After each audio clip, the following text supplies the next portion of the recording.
Today we're going to be doing something a little different. I'm going to be playing some mobile games made by other indie developers. So I stream Monday through Friday on Twitch and YouTube. And normally I would be developing my own game, Emoji Pop, during this time. But I kind of want to mix it up. Maybe every Monday I'll stream in the mornings like some other indie games. I started a group on Facebook recently, which some of you might know me from. So here it is, open. So this is like an indie mobile game dev site that I created, a group on Facebook. So the point of this group is, so indie dev groups on Facebook are a pretty great way to kind of promote your game a little bit to other developers and get their feedback as well. What's up, Kessels? How's it going? Kessels just commented in the chat. So I was just saying that today we're going to be working on, instead of working on the game like I would normally do, I'm going to be playing some mobile games made by other indie developers. And then maybe this afternoon or tomorrow we'll go back to like our regular routine. And I saw the thing you sent me, Kelsey, so I'm going to look at that. I'm in a certain setup right now to play these mobile games, and I'm going to open the Discord. Oh, actually I have it open right now. Is it cool if I look at this, Kessels? Kessels is working on a game called Undead Eatery, which is going to be a mobile game as well, but it's on Steam, and it's in development right now. Yes, it's cool if I open it. Cool. I figured I should probably ask.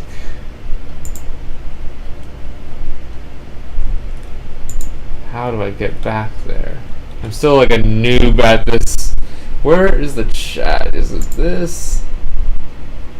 No, it's not that.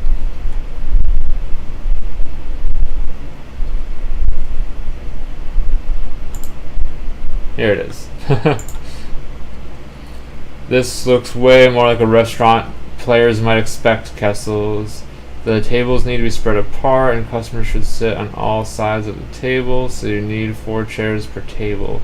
Or maybe even a big table with 8 chairs too. Your current design looks way too much like a classroom, not a diner. Just a helpful suggestion.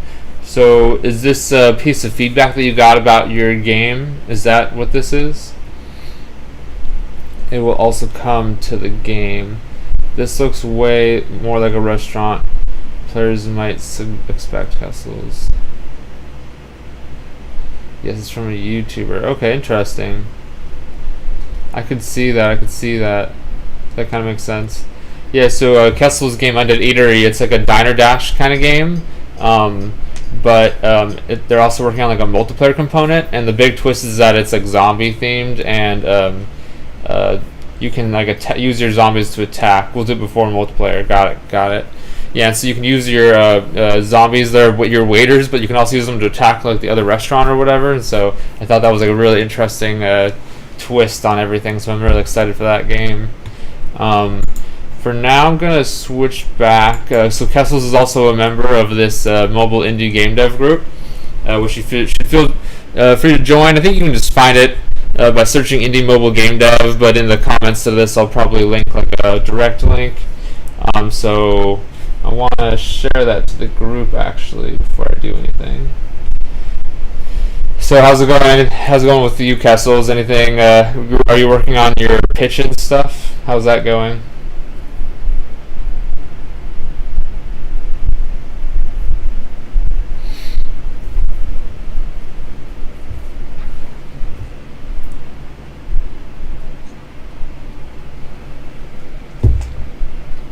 But yeah, my plan for this group is everyone can like promote and give feedback to each other.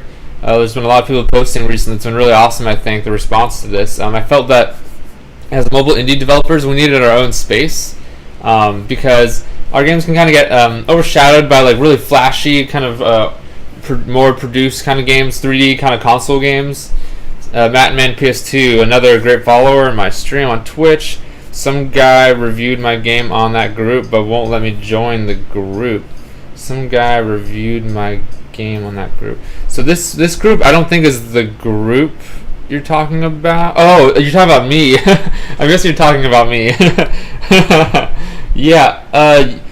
I didn't send you an invite, but you can feel free to join. I'll totally. I don't think I don't think I've seen you on Facebook, so I wasn't sure that you were even on there.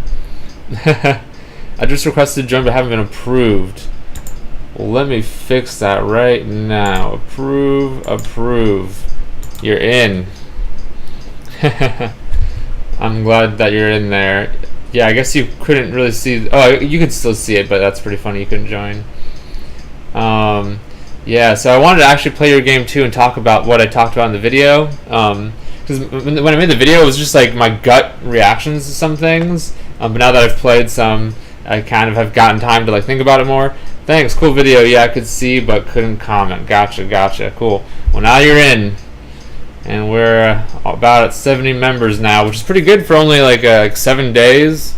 Not bad. And I feel like whereas some groups are really large, like although the group is small, there's like a lot of people engaging, so that's really exciting to me. I'm going to share it really fast.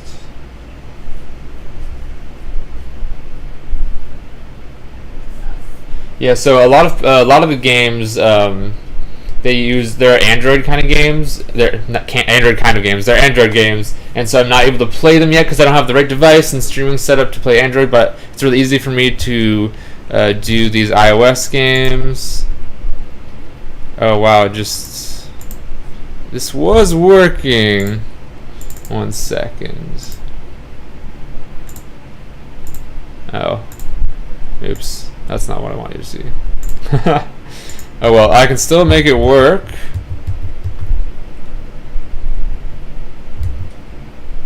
Oh, did it close? Oh wow, it closed. Let me open up my screen mirroring again.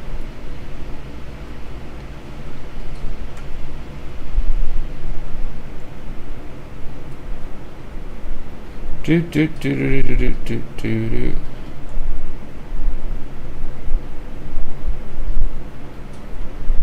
Okay. Oops. Hold on. I'm going to restart this so that you should be able to see my phone screen. Oops.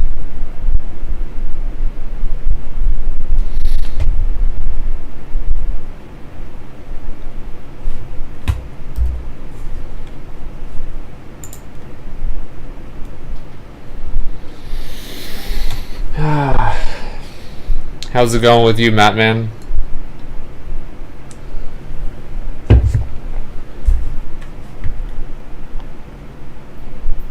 Phone mirroring.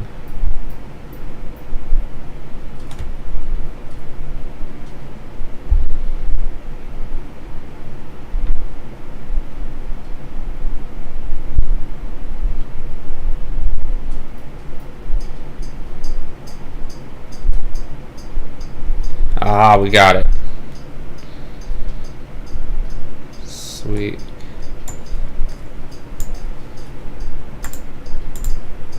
Batman says good. Kessel says my art guy have a lot of work next 2 weeks. Cool. That's good. If they got a lot of work, that means things are moving forward. Mattman says I'm excited to see like changes. I think you're making some changes to the restaurant. I think that's what you're indicating with that screenshot. So I'm excited to see what you do with that. I think that could be interesting. Mattman says good, making screenshots for Chinese hex stars now. Sweet, cool. I'm excited to see how that does. That's super exciting. Had a good weekend. What about you? Yeah, good weekend. I just kind of relaxed yesterday. Like I worked Saturday, but then on Sunday we just watched football all day. So it was chill. I'm excited for this week. Excited to get back into the work stuff. Like I kind of fell off a little bit last week. I was doing kind of social media kind of stuff, but now I'm back on the pulse and ready to. Next Monday, I'm hoping to get a new release for the game out. The restaurants are now paused. Gotcha. We do it after the big updates, so after 2 months. Cool. Yeah, I'm excited to keep watching your progress. It's gonna be super fun to watch, especially if your art guy is super busy. Okay, so I'm gonna put it on the screen up here. Sec. Let's do alright. to watch it on the big one. That's cool. Yeah, so I wanted to play some of these games. Let me share this really quick. I'm trying to make the habit of in the Discord posting whenever I'm live. Special Monday stream where we play mobile indie games. Suggest yours or play them and whatever.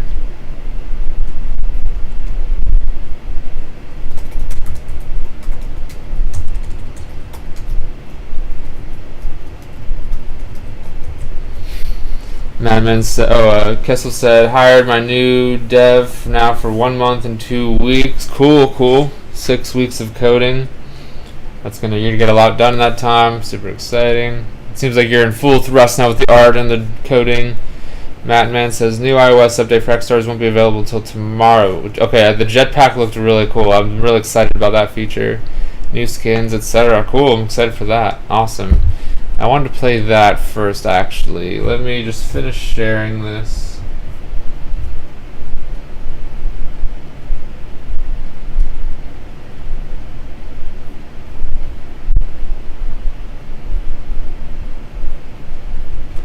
I just realized my Facebook page is not actually a part of my group. Actually, yeah. So I need to add them. Pretty funny. So I need to invite Emoji Pop.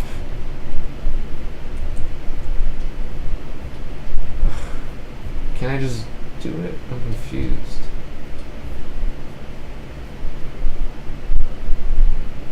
I can do it as myself. Okay. I'm good now.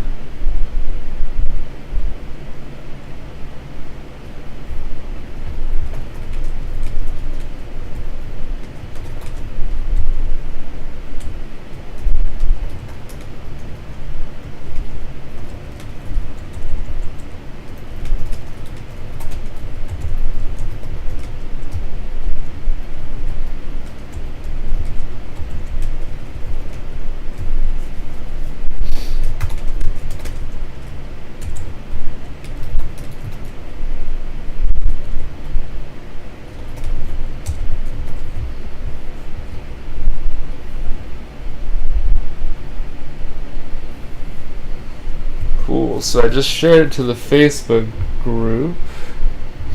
Let me make sure that's actually went through. Nightman PS2 says, good sign that new skins rewarded videos are performing well on Android though. Oh, cool, interesting. Yeah, to me that suggests if they're watching an ad to get the skin, to me, yeah, that probably suggests that they're pretty engaged and like those rewards are valuable to them. So like that's a great indicator. That's awesome. Yeah, I'm super excited. I'm really confident in your game. I'm super excited to see its progress and how it grows. And cool, it's shared. So I'm watching the Facebook chat and the YouTube chat on the side, and I got the Twitch chat rolling in the middle. I'm on Twitch and YouTube at Emoji Popcast. So, and also on Twitter, Instagram, and every other conceivable place. TikTok. Feel free to add me on TikTok, guys. So I wanted to play. Where is that screen? I wanted to play some of these games. First game, I know I included this in the video, but I just wanted to play it live because I think I didn't do it justice, this idea in the video. So I'm going to open up an app called Silly Race. And so this is like basically like they tried to make it like a direct like kind of Fall Guys clone. I would call the other game that Madman PS2 made Hex Stars. I would say that's not a Fall Guys clone, but it's like inspired by aspects of it, you know? So this is whatever it's called, the Fall Guys clone game. And so my big problem with it is, okay, so this is a little engaging, like timing through the balls. But if you have to time it out, you're not going to be able to win, kind of. So if you notice, like most of the time, you're just running in a straight line, and some of these obstacles, like these walls, like, okay, I wasn't really paying attention there. So like up here, you're kind of just walking in a straight line, and then sometimes the wall will be down, sometimes it won't be.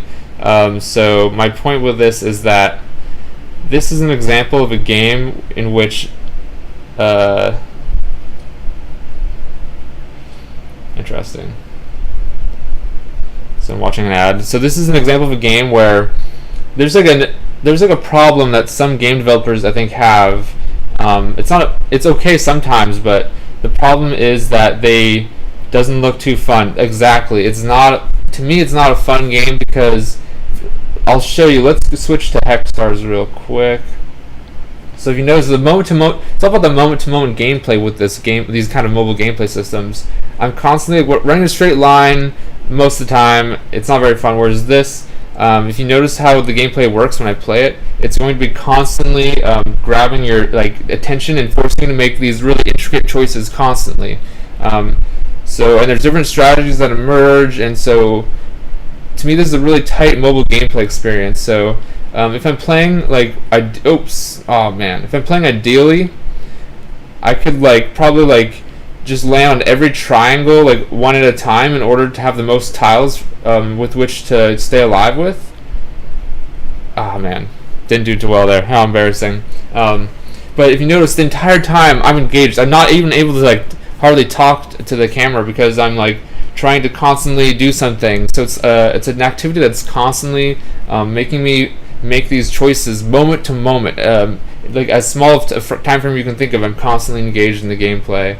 So if we switch back to, what is the name of this game? Silly Race. After the ad finishes. Can I skip it? Yes, I can.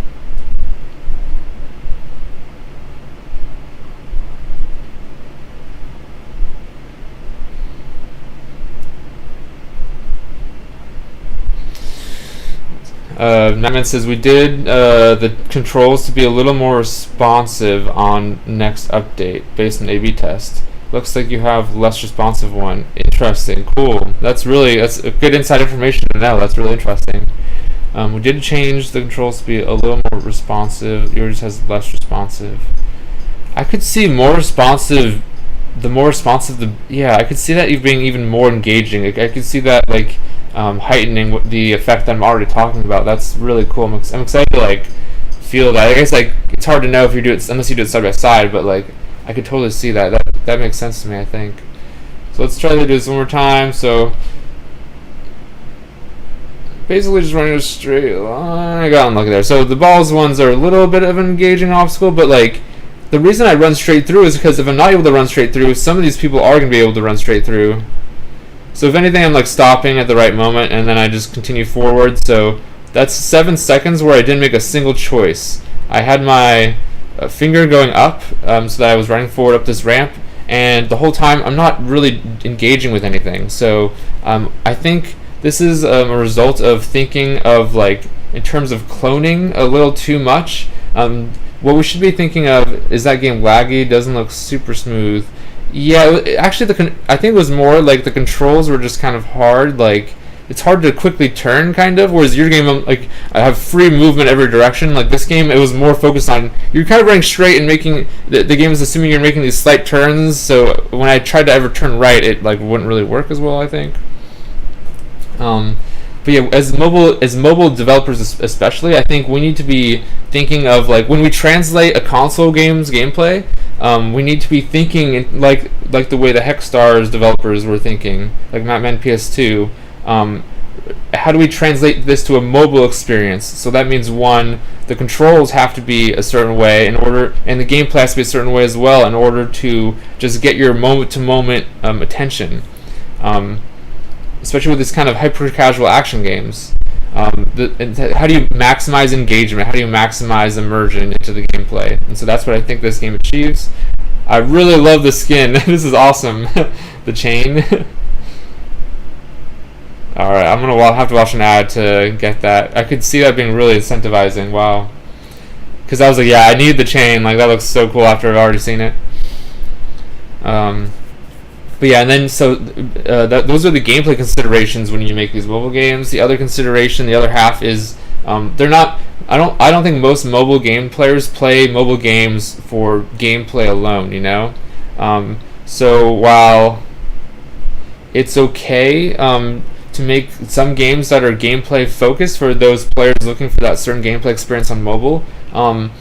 If you're really trying to like make successful mobile games, I think the best strategy is to think in terms of long-term value. So how can anyone can make a fun gameplay system. So I used to make a game. I made a game a while ago called Numbo Jumbo, and the gameplay was really fun, and everyone just always talked about how fun it was. But the game had no long-term value. So after a maximum of a couple of weeks, players would not play at all because there's nothing really new to it. Anyone can make a gameplay system. Not anyone can make an engaging long-term mobile experience. So that's like one thing I try to think in terms of, although I know that's not the philosophy of everybody. Madman PS2 says new limited skin in next update was kind of based off what you said. Time sensitive deal. 12 hours to claim and it's gone. Banana skin, interesting. I could see the time sensitive thing working out. That makes sense. If there was a banana skin and it said 12 hours, I would totally get that. That's really funny.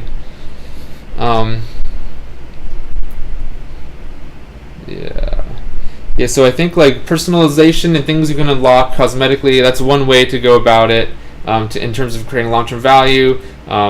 There's also like the standings this game has with the leagues, and so the main progression is you unlock new elements as you play the game. So you see this progress bar. Our season pass 12 hours. Yeah, basically.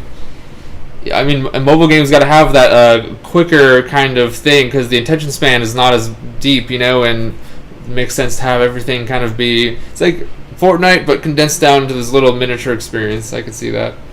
But yeah, like the main progress of the game to keep you playing is this new world.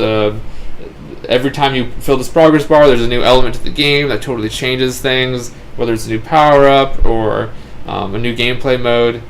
And we've talked about like other ways they could potentially create long-term value in other ways, and so that's like the thing I like to talk about the most because to me, creating long-term value is like the biggest unknown. That's the biggest problem. Just think people spend a lot of people spend not as much time thinking about. So to me, like that's the gold mine that I'm always trying to think about. What are more original, creative ways of creating long-term value? And it's different. Every gameplay system has its own considerations that inform you. If you listen to the gameplay enough, it'll tell you what the best kind of meta strategy is for creating long-term value. Anyway. Madman says next league has Masters League, which is way harder to get promoted in. Had too many people reach the top. Cool, that totally makes sense. Interesting. And yeah, so a competitive feature is another great way of doing that, and they're totally doing that with this Masters League and the leagues you're progressing up. That's like people like the thrill of competition is another motivator for long-term play and value.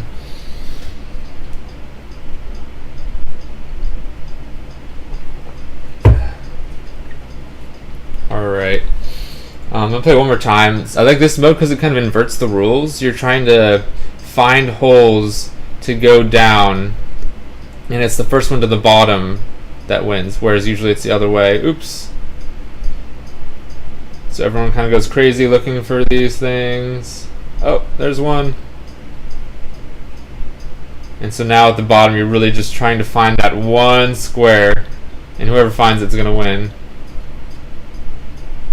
Oh no, oh no, oh! Oh man. Yeah, so the session, the length of that gameplay session, to me, it's really fun to just play again and again. It makes me want to keep playing. The fact that I'm constantly engaged, it balances another really another important concept that I'm always weighing when I play these games is how does the game balance chance and skill. So where like if a game is too much based in chance, players are going to feel like it's out of their control, not as engaging. If a game is too much based in skill, then players will feel like it's all on them whether they win or lose, and to a lot of players it's going to be a negative experience because a lot of mobile gamers maybe aren't the most skilled, and like if you're looking for a skill-based game, you're probably going to be playing like something on the computer or whatever it is. So if it's too much based in skill, the more casual players, they'll feel bad, like they'll start to feel like they're dumb if they're not able to do a certain skill-based thing we're asking of them. So if you can balance chance and skill, and so in this game, the chance comes from the other players and how they're doing and how they interact with the world and how that affects you. the chance also comes from just like the fuzzy physics of it all, of trying, like, you don't have complete control of your character. That's in any game, you don't have complete control, like, mentally, like, so just the chanciness of trying to go from platform to platform, and the skill comes from what's your strategy of playing the game. Like, when you lose, you might think, oh, I should have done a different strategy. I should have been more aggressive with the other players, or I should have, I don't know. There's lots of ways you can kind of think about playing the game. So to me, that's the chance versus skill. That's another a metric that we should be evaluating the gameplay of these kinds of games. But I know that there's tons of different kinds of mobile games. There's some games that try to just be gameplay systems on their own, and like pure kind of mobile games, and that has its own audience as well, obviously. But I'm more into these kinds of games where, like, create like the ultimate mobile casual experience. That's kind of where my head is at more. One, because I think you can be more successful like that. But also, to me, for many reasons that I could talk about, I love the idea of being able to make the perfect thing to engage people and affect their behavior in certain ways. Like, to me, that's like a really interesting space. Like, making the coolest thing that's like the most general, but still that like connects with everyone. I don't know. It's hard to talk about. But yeah, so that's Hexstars. You should totally download Hexstars in the App Store. Madman, is it on Android or is it just on the App Store? If you're still around, I'm not sure. So yeah, there's other games I wanted to play. So yeah, it's also on Android, Madman says. So play at the Play Store. Madman just put the link in the Twitch chat. I'll include the link in this video afterwards as well.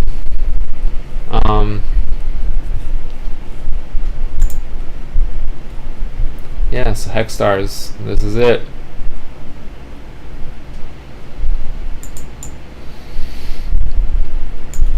And it's getting like major traction on iOS for sure. No worries, appreciate the good words. Nice. Alright, so at some point I'm going to be going through the feed and just playing any of these games on iOS, and I'll do the same thing with Android maybe next week.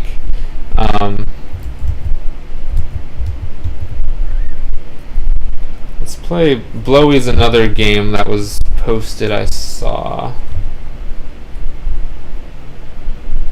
And we were talking about the way this game controls. Here it is, by Bradley. So this is the trailer for it, which I thought the trailer was amazing. This is like a pretty legit trailer.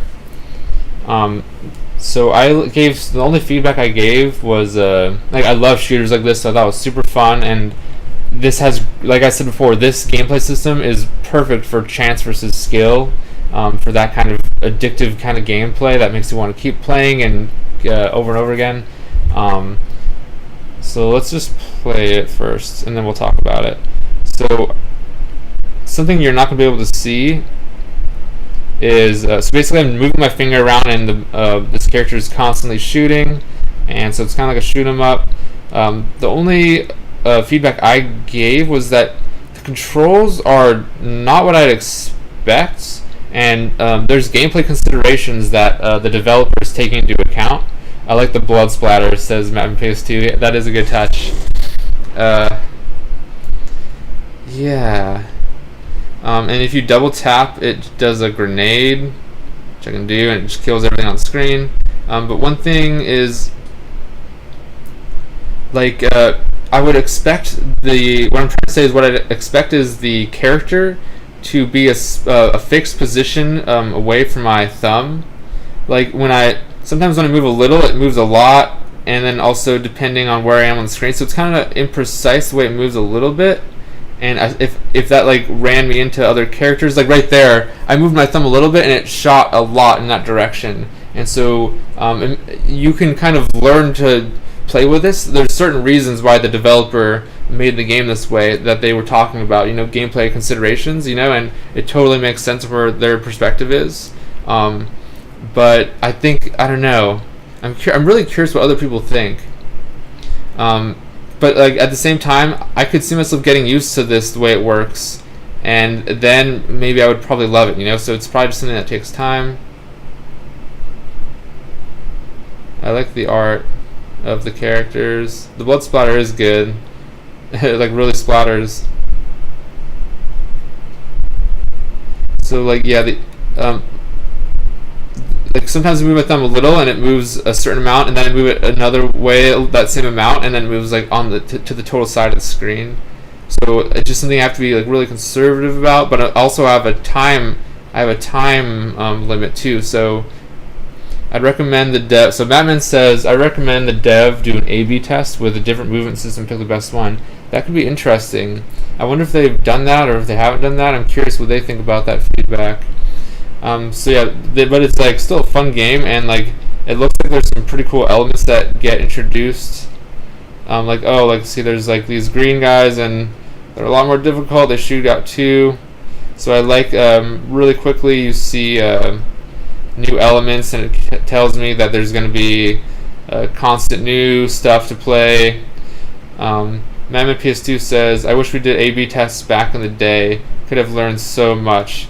Yeah, I think that's really interesting advice. I've never, when I've worked in the industry, we did A/B tests a lot, but I've never personally done A/B tests for a mobile game, but I also have never made a game of that scale before. But yeah, that makes sense that that's like a tool that we should be utilizing. Like, that's like the best data you can get, you know, like in the real world, like statistically, what's doing better, what are players' behaviors like. It gives you like scientific evidence almost.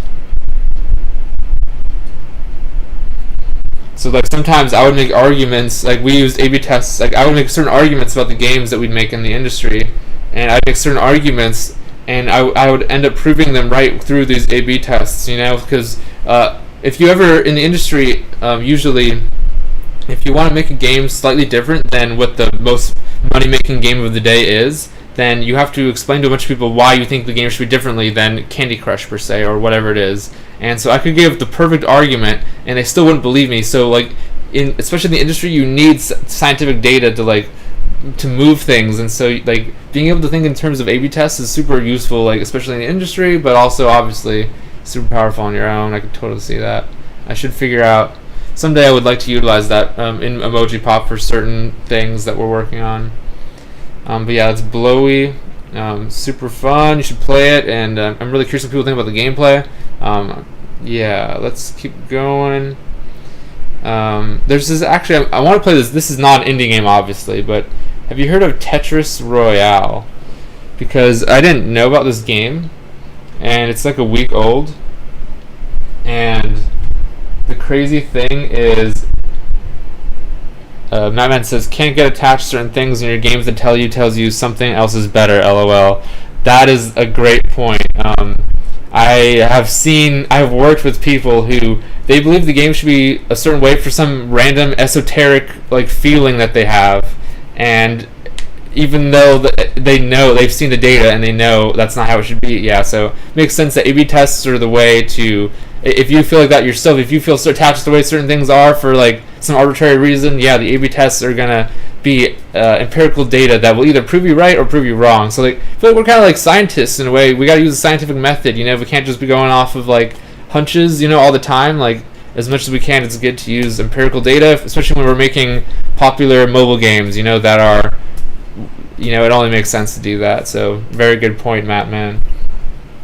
So yeah, this Tetris Royale game, not sure if anyone's heard of it, but it's kind of like HQ. Like, I don't know if you're familiar with HQ, which was like this quiz game. Every day at like noon and 5 o'clock or something, they would have some kind of trivia game, and if you did really well, you could win some money actually. And so I've always thought that I saw some talk at GDC as well where they were talking about the rise of HQ a bit, and I walked away thinking, like, why aren't more games trying to create an experience that rivals this like big live event thing?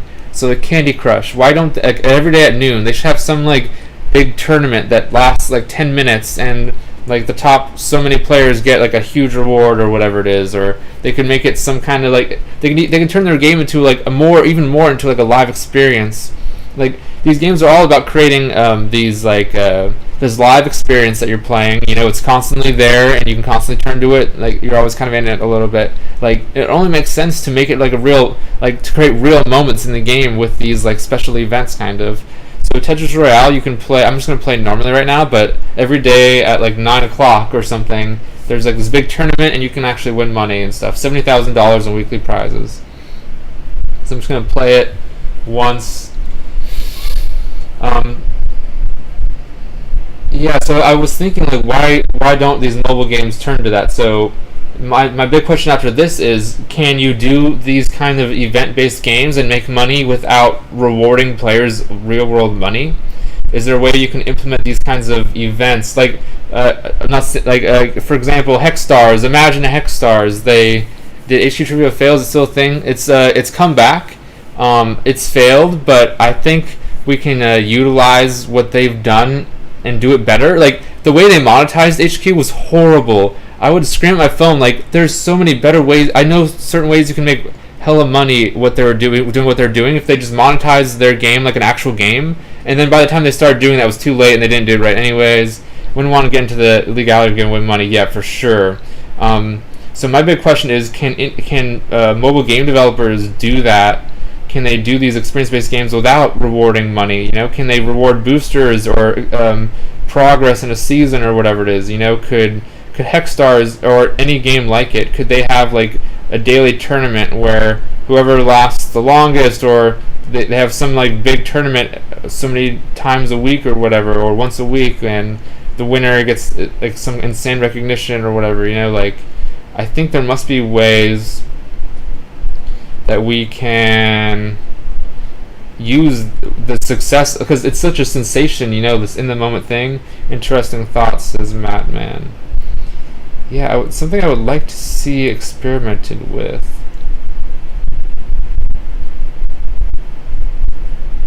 I'm surprised these puzzle game makers and stuff haven't tried to do it. So Tetris is doing it. Like they're the perfect ones to do it because they have that most like core kind of gameplay.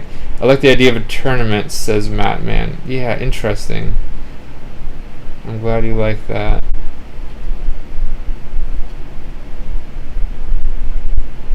Yeah, so it's basically normal Tetris, and there's like, it's kind of like that Switch Tetris where there's like certain people targeting you or whatever.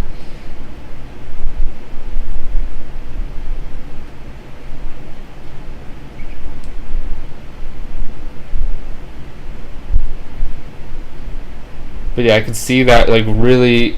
I could see that. I know it's hard to talk about the psychological effect of these kinds of things, but I could see that really getting into players' heads. Anyway, actually, I'm probably not going to play this whole thing, but the idea is, let me go back to the home screen. I guess I can't quit. Oh, you can choose targets as well. Oh, can you even? I think it was on the screen.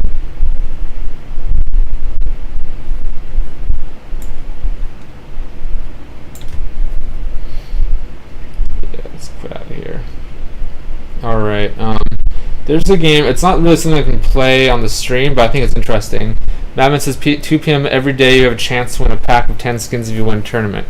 So yeah, something like that could be cool. You have the chance to win a skin.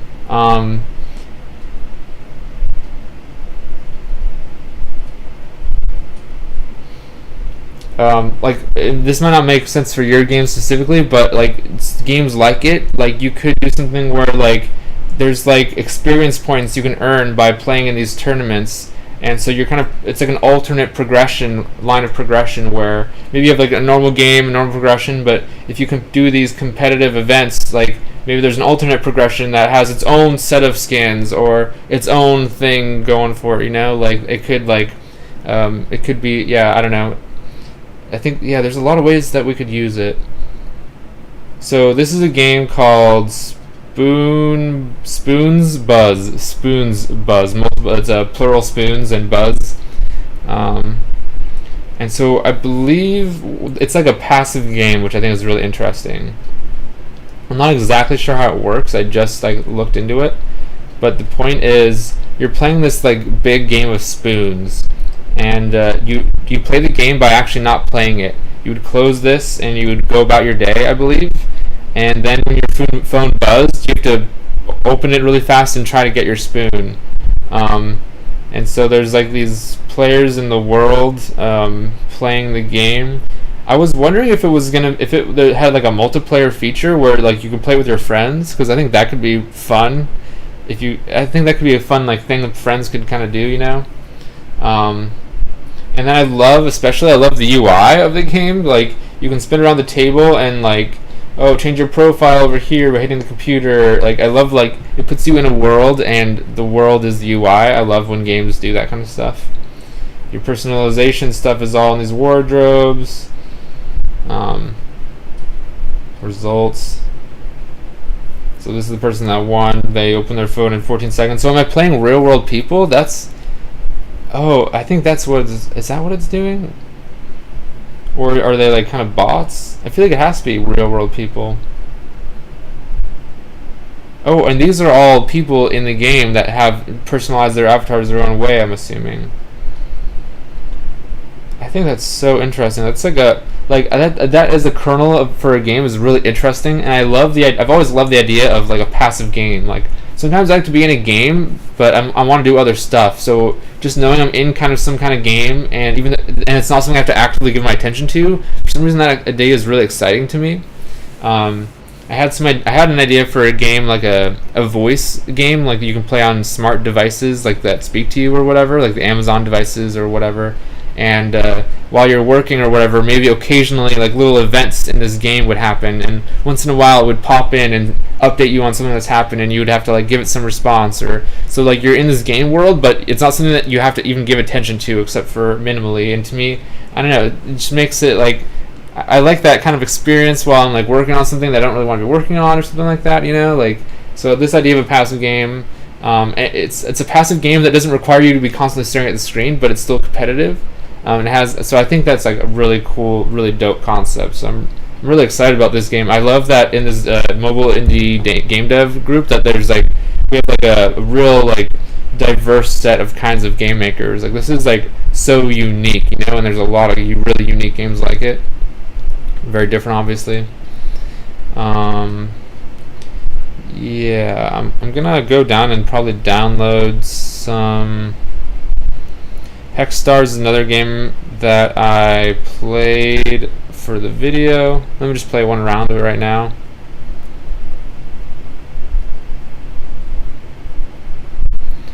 So the way it works, I thought I beat level 5, but I guess not.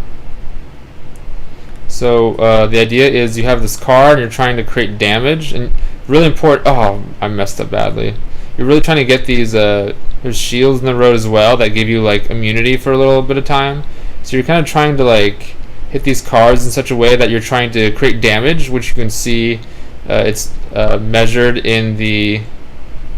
Oops. It's measured in the progress bar at the top. So I really love the gameplay system. Like it's a super fun, creative idea, and it also balances chance versus skill really well. The chanciness is kind of like the physics of it all, and but that also requires skill. Like you get used to hitting cards in a certain way so that they hit a lot of other cards and stuff like that. Like there's like a real skill to it that you learn, and as you progress, you get to have more cards more and better cards when you do this gameplay. So I really like how it progresses. Super fun concept. I love all the little balls and wheels flying around when you play. These shields are really awesome because you can like just destroy stuff for a limited time. The speed boosts are good. It multiplies your scores, I think. Okay, so I barely beat it by like 7 points. And run. So at level 10 I would get 3 cards instead of 2.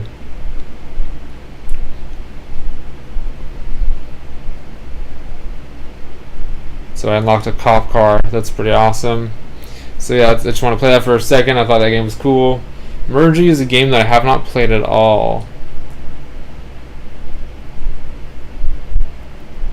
So it's one of those like idle RPGs. Oh my god, I'm naked. Welcome to Mergy, young hero. Tap to continue. So, as I said, tons of different kinds of games in this group, which really excites me. And I don't have I'm not like I'm not claiming to be some kind of expert. I feel like mobile gaming is like so diverse and everything. Like it's impossible to really be an expert, and like it's like a really open field.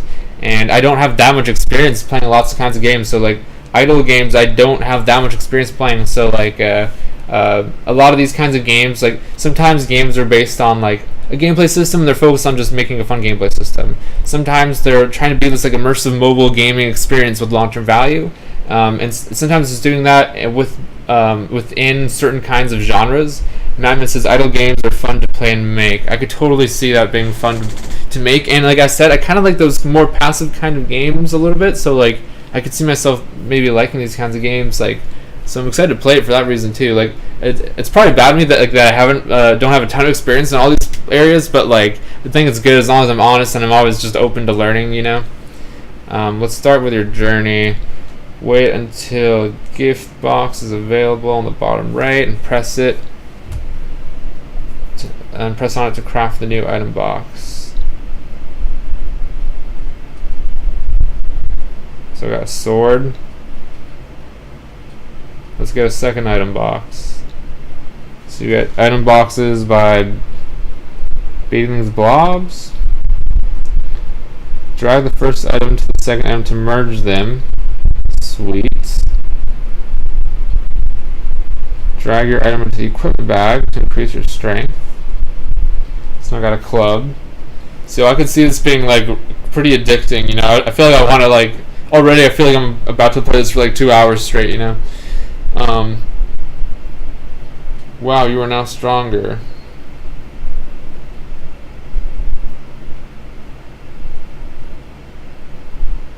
Let's get more defense skills. Select the armor tab. Close the sword tab. This feels really polished to me is one thing. Like this feels like the tutorial is like doing a good job of explaining what I'm doing, even though I don't have experience playing these games. And everything just seems super polished. The art looks beautiful. Craft a new armor for your hero. Oh, I see. I get 5 of these.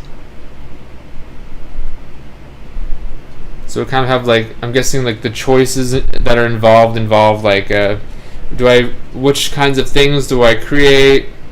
Don't forget, and how good do I create them? Don't forget to craft, merge, and equip also shields and trinkets. Good luck. Okay, so let's do a shield. So you kind of have the choice, like how good you want them to be as well. Oops. So each one has its own screen.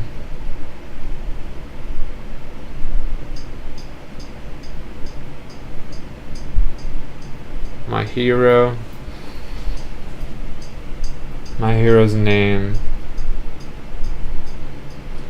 You need to be connected to set or change your name. Cool. I think that's smart to get them to connect. That's cool.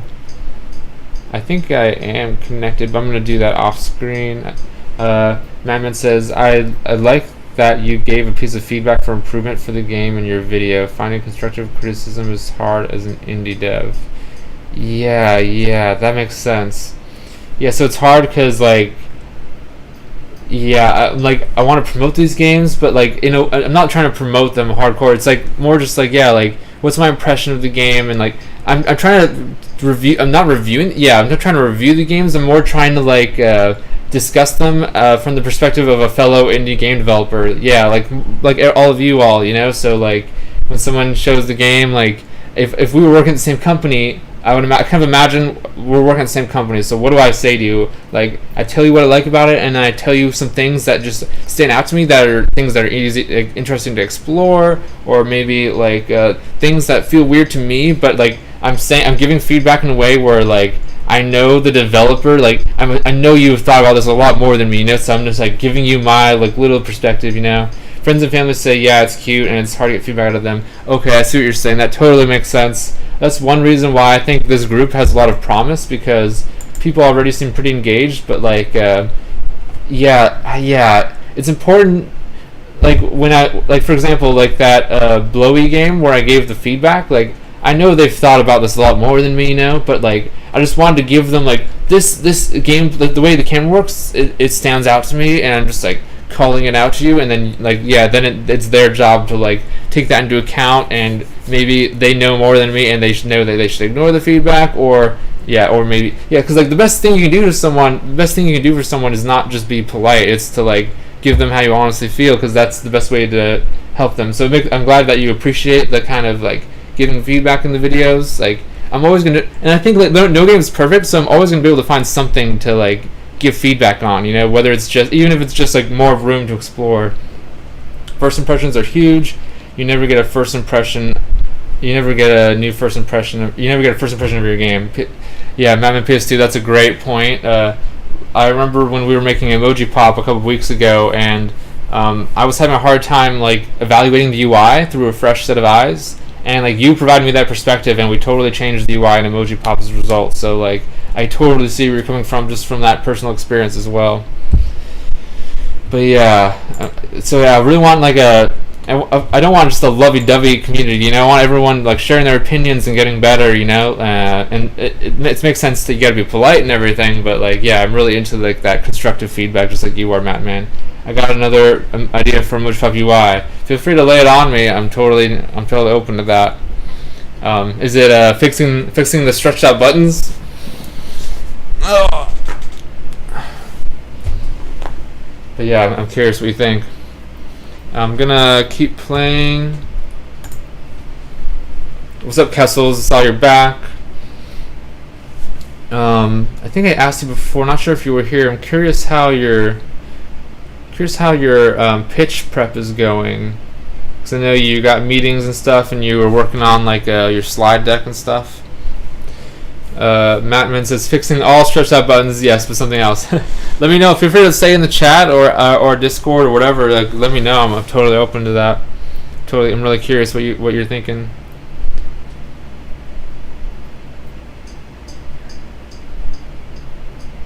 So you can share your hero. That's cool. It seems like they've got like a good focus on social media. I think that's interesting. I'd love to learn more about that from them, their approach to that. Let me open my stream on Twitter. I just realized I'm not watching the chat there, but now I will be, just in case anyone has anything to say. I still got the chats on Facebook and YouTube open. Feel free to hit me up.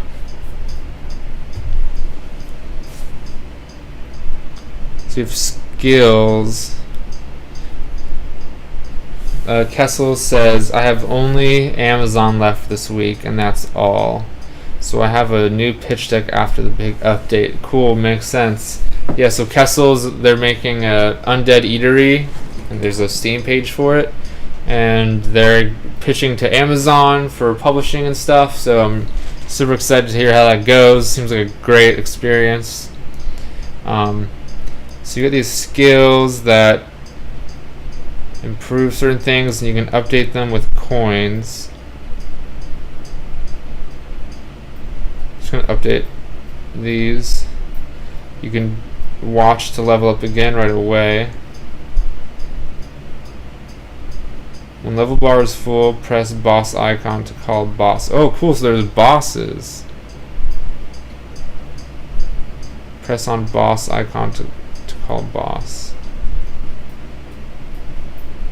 This is awesome.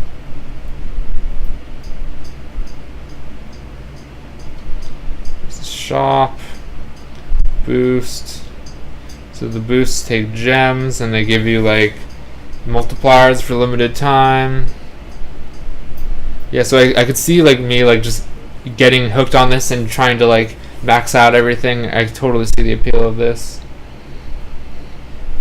I don't know, I played a lot of Game Dev Tycoon. I don't know if that's considered an idle game. Probably not as much. My Hero. Oh, I see.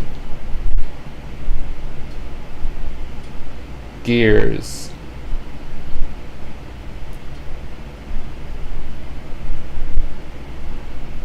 Interesting. So I think these are like bigger improvements. Let me make a... I'm not really using these as I should, I know.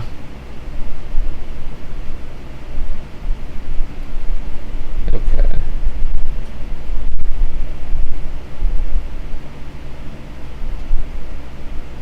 nice.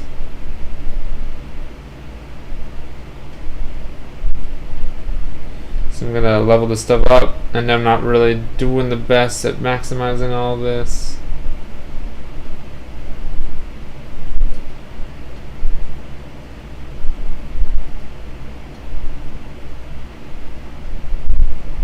Oh, my health is really low.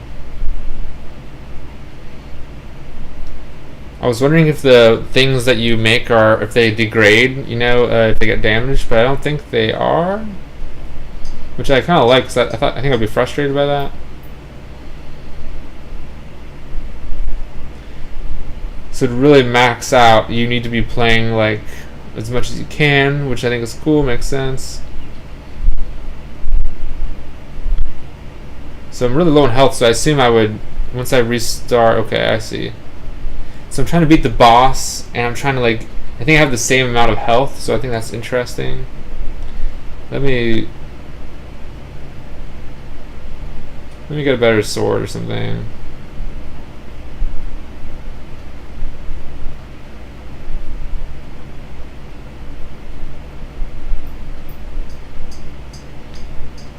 This is really interesting to me.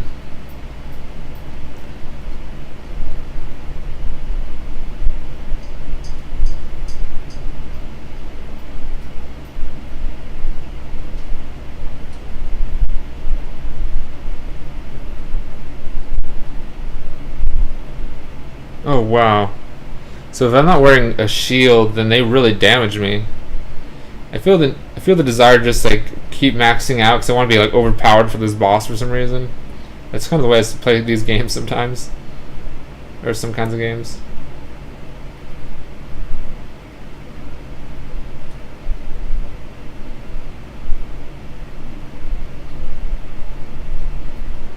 Okay, I don't want to call the boss because I have low health, kinda, right?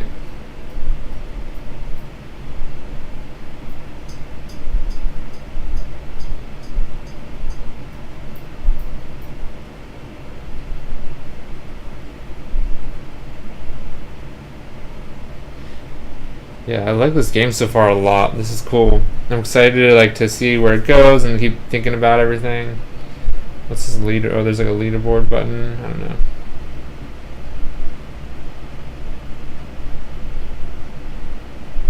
So okay, I'm gonna let my character die, and then I'm gonna beat this level and beat the boss, and then I'll move on to the next game. Feel free to comment. I'm just gonna go down the list and kind of play some of these iOS games, but feel free to let me know if you want me to play yours.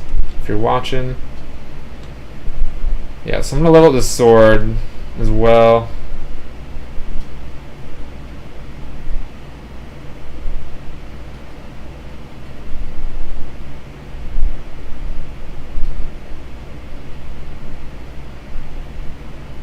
Sweet. I'm gonna take away my shield. Hopefully someone will just kill me.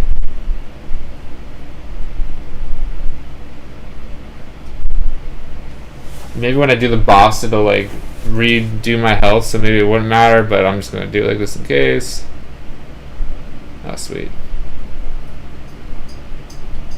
Okay. I'm gonna beat this level. Why is my health already so low? Was my shield off?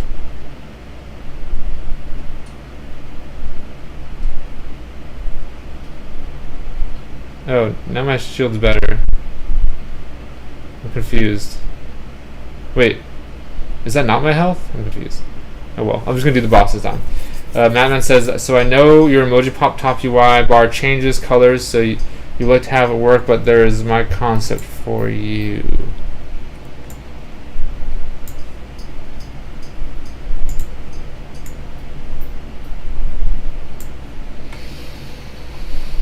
Let's see. Ooh, I like this a lot. Madman, thank you so much for outlining this for me.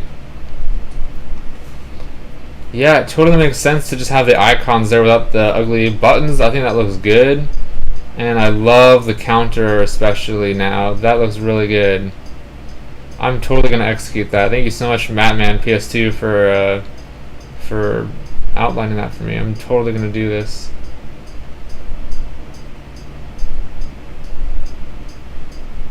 Yeah, so the only thing, the color does change a little, and that drop shadow underneath instead of black line. Yep. I see. Yeah, that drop shadow looks good. Yeah, I like that a lot. No black line on top. Yeah, yeah. Yeah, I'm gonna execute that. That looks really good. It makes it, I don't know, it makes it look more real or something. That, like, yeah, I can see the black line now. I'm like, oh, it looks like an ugly box. Like, that's cool. I didn't even notice that when I was looking at it, but now I'm like, oh wow, yeah, that does look a lot better. Yeah, and the only thing is that it changes colors, so, and it changes to a bluish color. But I can totally just edit this to have a little outline around the bird or whatever it is, or change. Yeah, I think it'll totally work. So yeah, I'm super excited. I'm gonna definitely implement this probably tomorrow. Thank you so much for sharing that with me. Yeah, so awesome. So glad you shared that. Everyone else, feel free to follow me on Twitch at Emoji Podcast. I love working with people like Batman PS2 and Kessels to improve my game, and I love just talking about their games as well and playing them. So I think the stream and the Discord could be an awesome side community to these mobile indie game dev group that I'm working on. So you'll have to have multiple colors or whatever. Yeah, totally makes sense. But yeah, I could totally, that would be easy. That's a great fix. Oh man, it looks so good, and I think it's gonna be easy to execute. Like, I'm so excited. Like, in like a month or two, the game is gonna look like amazing. I'm pretty sure. Like, especially with all of these UI improvements by Matt, man, I'm super excited to like take the game to the next level. I was thinking more and more about changing the main art for the game as well. It's something I'm thinking about as well.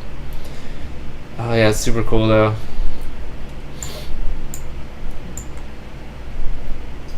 Simple and clean. Yep, totally makes sense. All right, I'm gonna beat this boss because I feel motivated. Yeah, I'm still admiring this top UI bar though, for sure.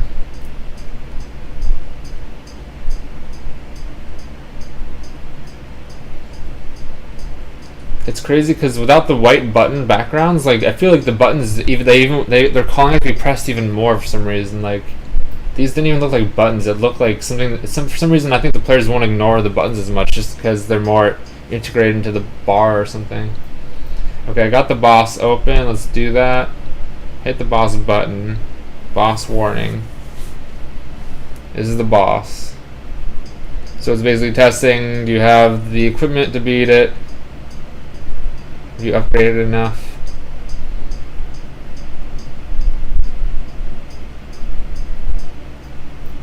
I could have kept updating as well. And I had enough, so now level 2. Oof. This game's gonna be addicting. I'm so excited to keep playing this afterwards. Yeah. Well, suddenly I think I'm a fan of idle games. This is awesome. I'm excited to play this in a video and kind of talk about what I think about it once I get deeper into it and stuff. This is like super produced, like super polished. I mean to say, super well produced. Yeah, I think I'm gonna learn a lot about idle games since I haven't played them very much by playing this game. So that's awesome. Merge RPG. I think that's what it's called. One sec. Oops.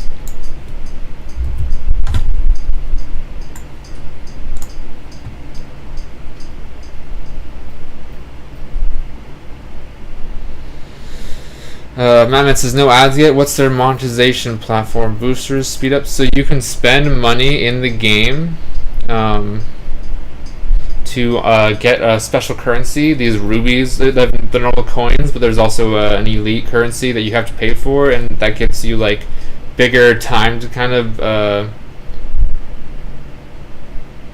boosts. 1 second.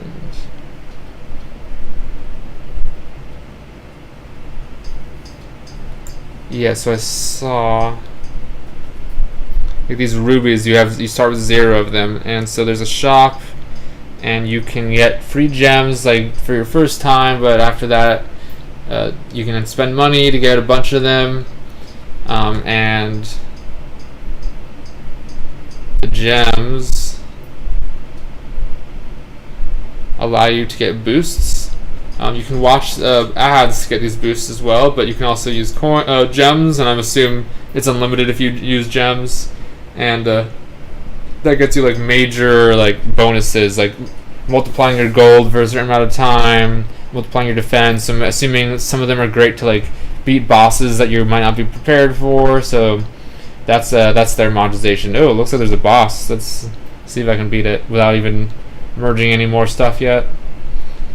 I love that I can just have it open and just kind of keep playing it as I'd like, you know, like, I don't know, it's super cool, but I'm also incentivized to do as well as I can to keep playing, but like, it's something I can just kind of be chill and play as well. I'm assuming you don't go back to the very beginning of level 1 when you die. You go back to the start of level 3, I'd imagine. I wonder how much you could upgrade these items and stuff. But yeah, that's how the monetization looks like it's working. Cool, yeah, go back to level 3. Cool. It's a dope game. This one I was gonna play, but not sure if I can do it because it's landscaped, or maybe that'll work. Oh wow, this will work great actually. So there's this game, it's called, what's it called? Happy? Haipy. It's like happy, but with an I instead of a P. And it's like a platformer of sorts for mobile. It starts with a cutscene. I played the first like half of the first world. Oh, you don't see on screen. Here it is. So this is Haipy, Haipy. The Mysterious Houses. I like that name. So I played the first half. Okay, there it is. So there's like a bunch of worlds, more coming soon. And so this is more of like focusing on a gameplay genre instead of being. It's not just like this mobile experience. It's trying to like be this gameplay system, which I actually appreciate. You know, I think it's always good to be thinking in terms of long-term value. How do you make it like an experience? But I know not everyone's into that. So the way it works is you can. I'm pretty sure you use the left finger to sit, and right finger jumps, and you can double jump, and you're trying to collect all the goodies. You can't control the direction you're going in. It's always going forward. And so ideally you'd want to collect all the coins and the heart. So you can play it again to try to collect everything, kind of like the goodies and normal platformers. I'm not sure. Oops. And it'll show ads occasionally. Cute design, says Metman PS2. Yeah, let me look at the trailer really fast. Oops, he's dead.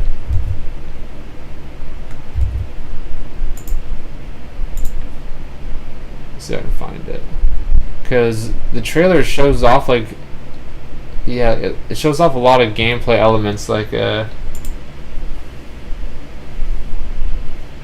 so there's like a whole different kind of controller system for underwater. I'm guessing that's the second world or something. But yeah, I love the design as well. Like, it's really cute, and it's pretty fun. It's really well designed. The levels are really well designed, which made me want to keep playing.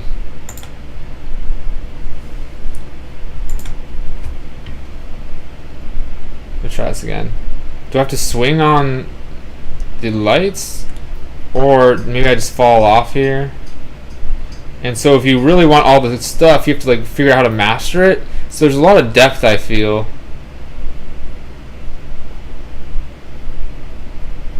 And so I figured out a way to get all of it. So you're always moving in one direction, so you kind of have to bounce off of stuff in order to keep playing. So it's kind of like, I don't know, it's a really different way to think about a platformer. I think certain platformers have done stuff like that. Like there's that Mario jump game. But I like this game a lot better. I think it's more puzzly. Like, it's more constrained, the puzzles, so I think the puzzles are more fun to me, and more interesting cognitively. Oops.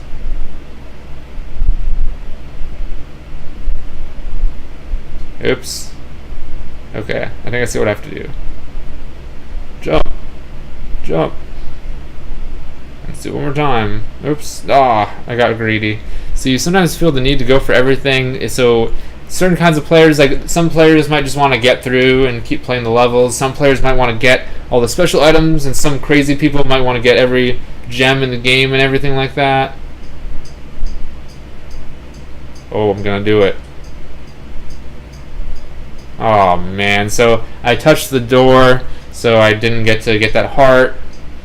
So like I really love the way this is designed. Like if you're into platformers especially, like this is a very interesting take for on the go kind of gameplay. It's a total reimagining of kind of platformers. So I really am a fan of that. Cool game, cool design. Like look at the art, you know, these worlds. Time run mode. So I'm guessing like it's gonna time you for like playing half the world and the full world, like how like it's competing for time. So like I know some people are really into platformers, so that could be really fun if you're into that. Arcade. Is this like a challenge kinda? So when you go underwater, oops. How does this work?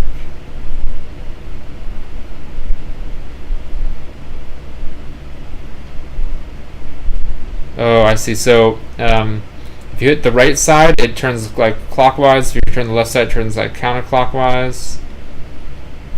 Oof, this is tough. It's tough, but the main gameplay, is also tough. So it makes sense. So I think that's a really cool game. HAIPY on the App Store. Check it out. And these games also, y'all could like. You could play them on your own and give your own feedback on the Facebook group if you want. I'm curious what other people think about it, because I don't know, like when giving feedback, it could just be like it could be instructive for all of us, you know. There's this one game I wanted to play. This person I don't think is in our group, but I thought this game was interesting.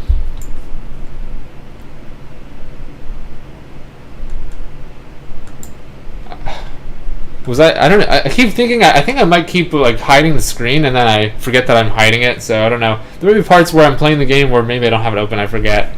So this is a match 3, but it's based on the aesthetic of the Macintosh computer. So I thought that was really a unique art style. So I wanted to play it. I played the first like several levels. So there's one criticism of the game, which is that I thought that. The first levels were too easy for too long. They didn't introduce any new I felt one key thing with these kinds of puzzle games is that I should be feeling like I'm always learning something. Like every level should teach me something, should introduce a new concept, or use a concept in a slightly different way, or do something to make me feel like there's something new each level. And I think, like for example, games like Toon Blast do that really well with their level design and the way they give you new obstacles and stuff like that.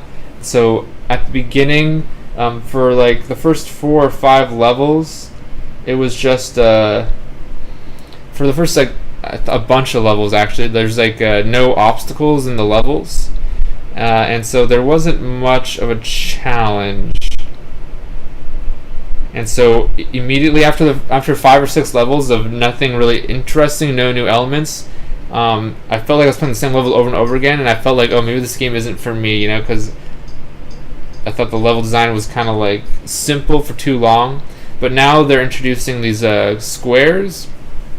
So there's an objective in these levels that was just introduced where you have to match things inside of the squares. And so then all of a sudden now there's this strategy infused to the game. You know, I'm not just making matches that don't really matter and I'm winning, you know, like all of a sudden, I have to take the things in the squares, there's a target. So I really felt like this would be better in level 2 or 3 or something like that, you know, like as early as you possibly can. So the way it works is you swap, just like Candy Crush, you swap to make these matches. And if you make matches of 4 or 5 in a row, then you get like a power-up that you then have to match. Normally I think the power-ups you just have to tap on them to use them sometimes, but these ones you actually have to match them, so I think that's interesting. It's a little different, but nothing wrong with that. So I'm trying to like use my strategy to match the ones at the top first, since I know matching the bottom ones will mess up the stuff at the top anyway. So I have 27 moves. Let's try some of these bottom ones. not much to do there.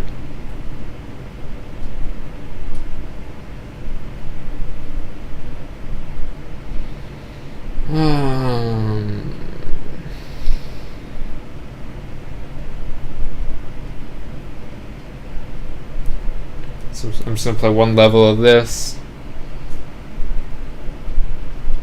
But yeah, the most interesting thing is just the way.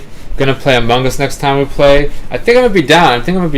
I've played that game a little bit, but I want to keep playing because I've never been the imposter even, and I haven't played with real people, just online. So I'd probably be down for that. I'm just pretty busy in like the evenings sometimes, so it kind of depends on the timing. So another criticism of this is like sometimes I was confused for a while how the boosters work because it never told me. It never said like this is how you use the boosters, and it's kind of hard to see the pattern. But like these bombs, there's like a pattern behind them, and at first I didn't even see them.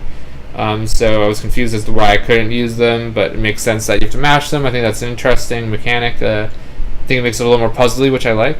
I feel you. I'll shoot a message next time I got a group. I don't like playing with randoms. Yeah, when I play with randoms, I was like, oh, it made me see. I could see the potential of fun for this game, but playing with randoms, it's like, it's not very fun. Yeah, I'll shoot you a message. Yeah, totally, dude. That'd be cool. So yeah, I'm gonna stop that for now. Oh, now I got a bunch of bombs. I don't even know how that happened.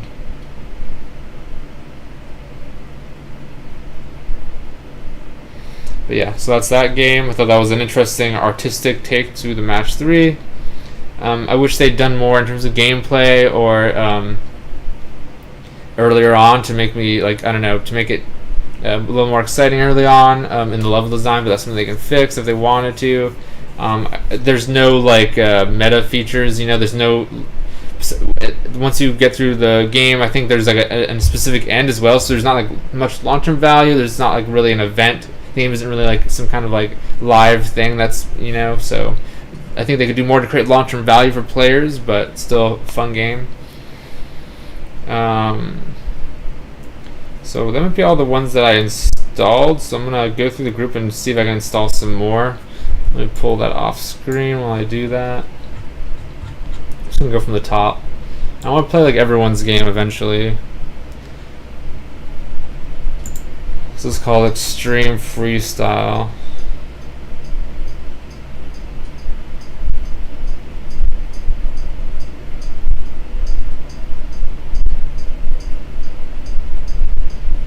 Mama says, how are you growing this group? I'm finding other people that message and talk about and promote their mobile indie games, and I'm just messaging them directly and saying like, hey, like I think you might be a really good fit for this group, like blah blah blah blah blah, why I created the group and everything like that. So that's how I'm growing it now. But at this point, Smart says, Matt, man, cool, I'm glad you think so. But by this point now, there's like people who are just kind of finding out on their own, I guess, or through other people, and so now I'm getting a lot more of those requests that I'm not even soliciting or anything. But I think it's good because like if I'm like, especially for the first 50 or 100 people, if most of them are kind of hand selected by me, like I think that ensures a certain quality of the group. I'm like only messaging people that like post quality posts about their games or have like interesting games, so I think that, and who are obviously engaged, so I think that sets up a good like foundation for the group or whatever.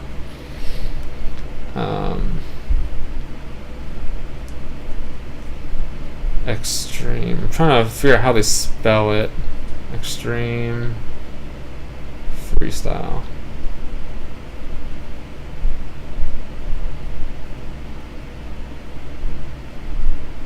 I think this is it. Dream Up. Yes. It's installing. Let's see if we can install some more ones. This one. This is on Android, it looks like. So I'll have to play that like next week. I'd love to get an Android device working and streaming. This game I'm really excited about. I'm pretty sure it's still in development. Gem Gobblers Android. This game I have to pay for, so I'll probably do that at some point, and the AR probably wouldn't work for the stream, but this game I thought was super cool, the original Skuld. It's like a maze kind of game, but it's an AR game, so you're looking through your phone, it's at the world, and it's kind of like, I thought that was super cool that they were able to execute that. I thought that was super original. And I've not thought about augmented reality games hardly at all, so I think that's super interesting to me, that stuff. So again, like a diverse kind of set of developers in this group, so I'm really excited about that. This is the Idle Merge RPG. I didn't comment on it yet because I wanted to play it first, and I'm super excited by it. I thought it was super fun. This is my game, Mojipop, some like Instagram ad I made of just showing off me making a level or whatever. I'm using the Cocos engine. Blowy, we played and talked about that. I'm pretty sure this is called Armed Cars. I'm pretty sure it's still in development, but I'm super excited about that. It looks like the UI is definitely inspired by Brawl Stars and that kind of PvP kind of gameplay. I think with the car kind of combat kind of stuff, I think that could be super fun. I'm really excited to play that. This is Hypey, which we played.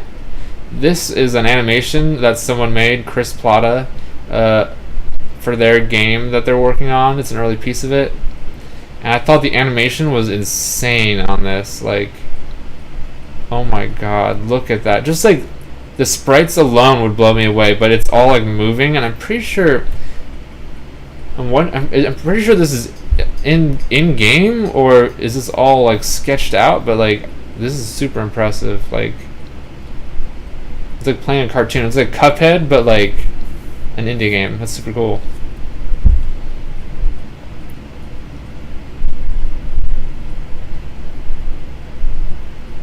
This video, trouble playing. Try it again. I have to refresh the page. Oh, here it is.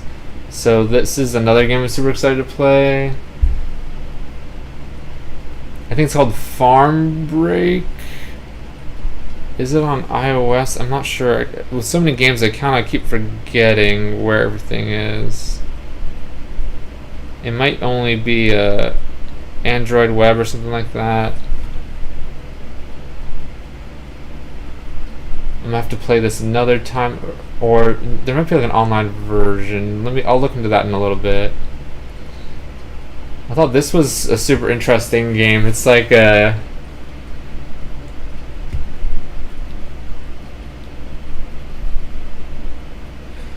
for playing Android games, you probably can find an emulator online. Oh, that's a great idea. I'm totally gonna do that. I was wondering if I could do that. That's a great point. Thanks, Batman. I'm gonna do that for sure.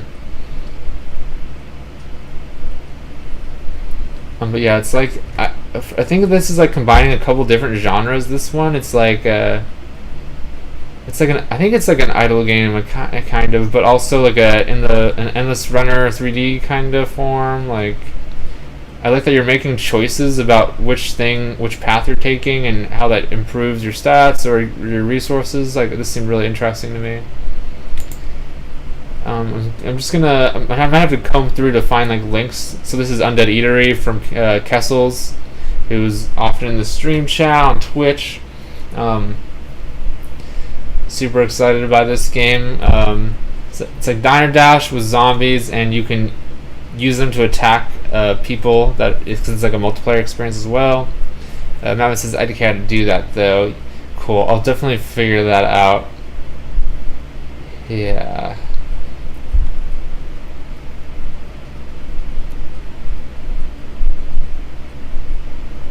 I played Papa Runner. It's on Android. I had to just show their trailer though, but I thought that was fun. I gave some feedback on their game, which is that like you can kind of make the game kind of go on by timing out when you re-enter the game after getting damaged to keep getting hearts, and so it felt like it went on too long for me. So I felt like they can make some really small changes, and then they can make it like a really tight game where I want to keep playing again and again to improve my score. Kind of. I kind of gave my feedback on that. This person, I think they're a duo developing a game, and I thought the concept was funny about a brother-sister duo who are stage hogs and refuse to leave a play after their part is finished. I'm excited to see what the gameplay is like for that. That's a cool, catchy concept though, and they're just starting. Yeah, let's go back to the top. And then, of course, there's a lot of people in this group that haven't posted their games yet in this chat that I've been following their games. Like, some of them are amazing. Some of them are still in development for still a few more months, and they're amazing. I'm so excited to play them. Some of them are out and they just haven't posted yet, and I want to play those as well. I think I have a list of them that I'm building.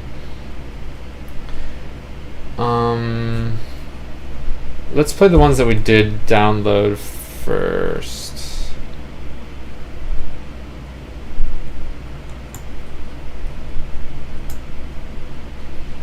So this is called Extreme Freestyle.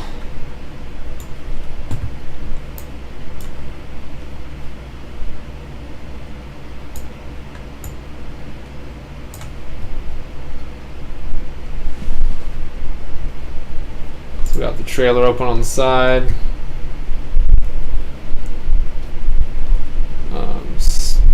Start one.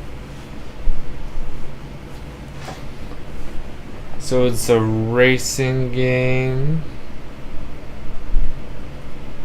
Cool. So, oops. So I use like the gyroscope to turn, which is super cool. Oops. I use the left to brake, right to go forward. Alright. I suck obviously at this right now.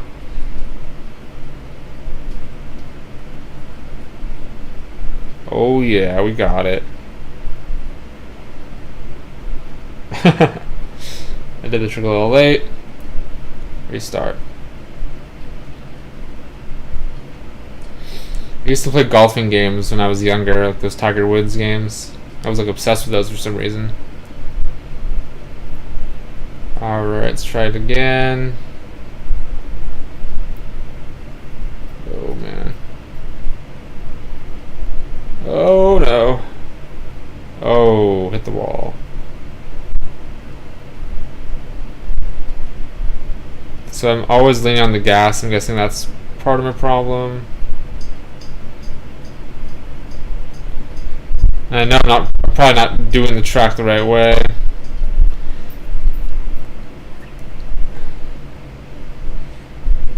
Yeah, so I have a hard time turning. Oh, I think it's just that it's just that I don't know the controls. I'm pretty sure. No.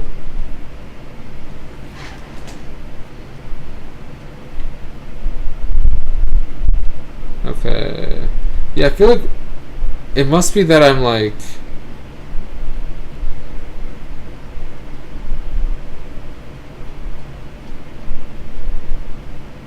Okay, I think I just need to use the brake more. Oh yeah, I got one.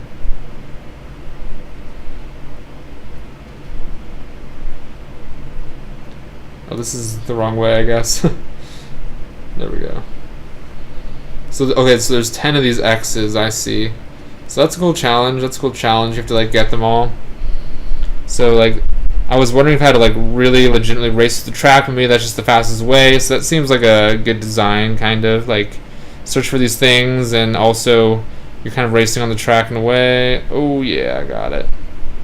So I think I'm doing better now. And I can see myself doing better after I learn the track and everything like that. Okay, so I'm definitely doing better now. And I could do tricks if I wanted to. Oops. Cool, so I could totally see people being into this kind of game. I'm gonna go back to the menu. I'm curious if there's like any other features to this game. And they'll show ads in between. That's cool. Gotta make money somehow. Batman says, feels like it needs to be a little more guided based on your attempts here, or open world. That's an interesting feedback.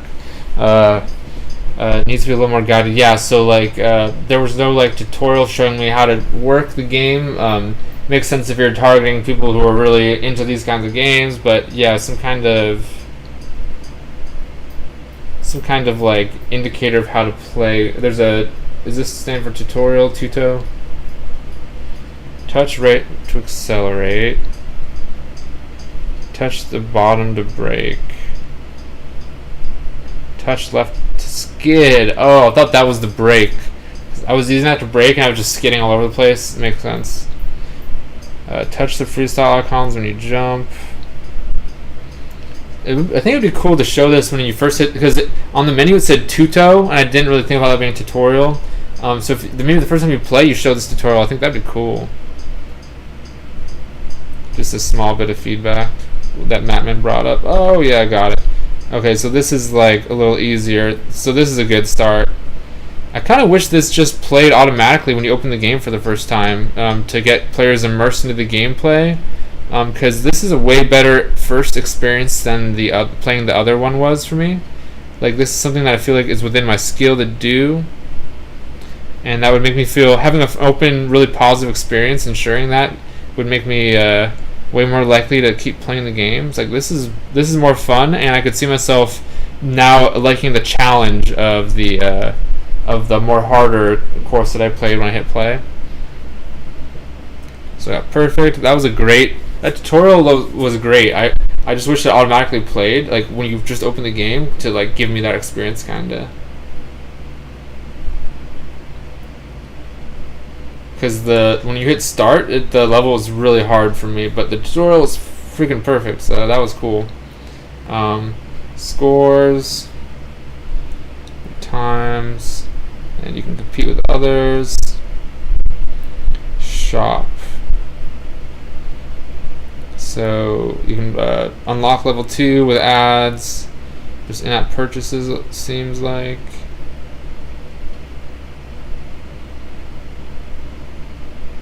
This is a cool screen.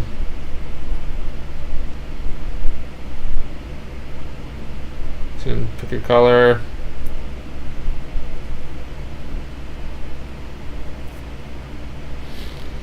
Yeah, so like I love the gameplay of this. Once I put the tutorial, super awesome. We talked about that. In terms of like long term, like I can see this being a great game for people who like this kind of action kind of game. But the feedback I always give to games is like, always be thinking about like long term value if you can. You know, like what other ways can we with these kinds of gameplay systems, what can we do to make players invest in the long term, to see the value in the long term? Is it like some form of progress that keeps unlocking new content? But then even more than that, like how do we make that really matter to players in deeper ways? Like, how can we create like reward systems that make players want to play regularly and integrate into their like routines and stuff like that, if they're really into the gameplay, you know? So I'm always just thinking about like ways to kind of do that, you know. There's just so many ways to do that, you know. Mattman also says or open world. I thought that was an interesting idea, like yeah, maybe you could be like unlocking stuff or something in this world. I don't know, like I think there's a lot of stuff you could explore further, but I think it's definitely fun on its own as this kind of action game. You can totally see people playing it, so definitely check it out. Let me get out of here.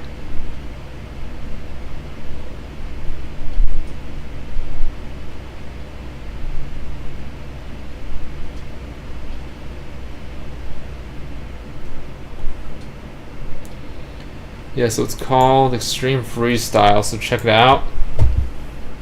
The spelling is a little weird, so that's why I wanted to show it.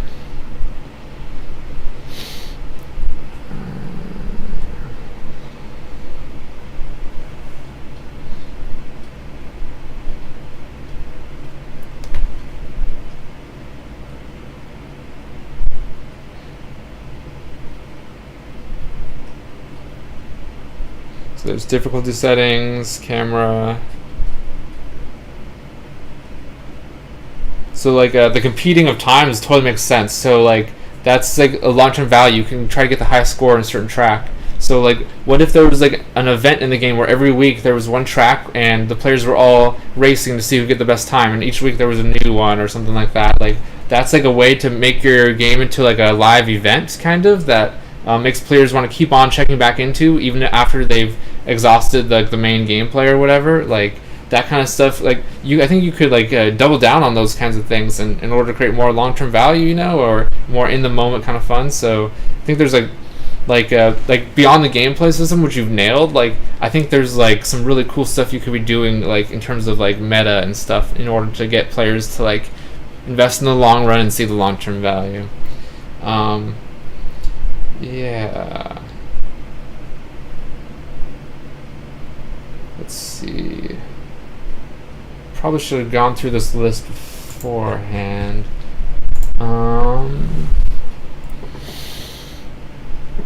Yeah, so we're about 70 members, so that's awesome, and I want to keep growing this for sure. I'm excited to see how big we grow, but to me it's not about the numbers, it's about like how engaged everyone is and the kinds of feedback everyone's giving. Yeah, this Almora game seems cool. It's on Google though, so I'll play that another time. Seems really legit.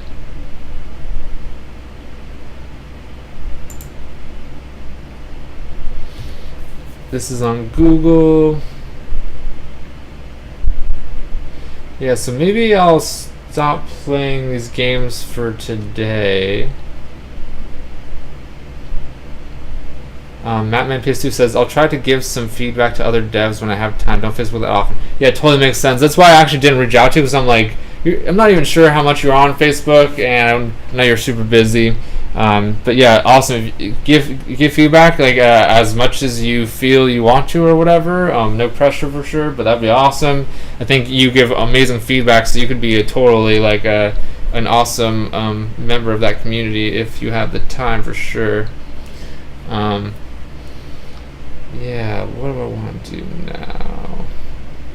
Maybe let's go to the App Store. I should, like, every day I should just go to the App Store and see what we can see.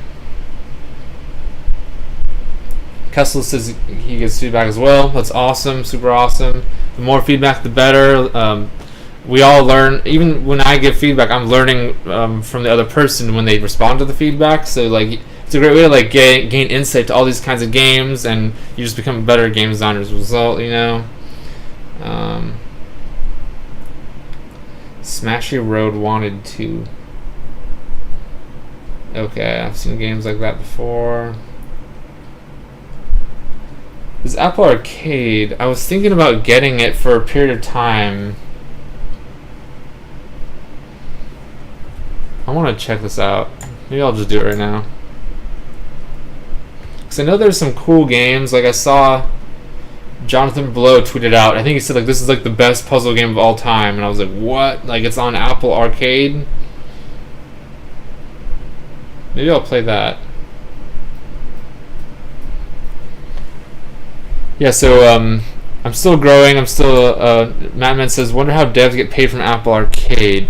Yeah, that's an interesting question. I think they get paid up. I don't know. I actually don't know, but I thought they get paid up front. Where's my email to join Apple? Honestly, after Hexstars becomes the most popular app of all time, I'm pretty sure they're gonna reach out to you to do a special game for them. But yeah, it's interesting. I'm pretty sure they. I'm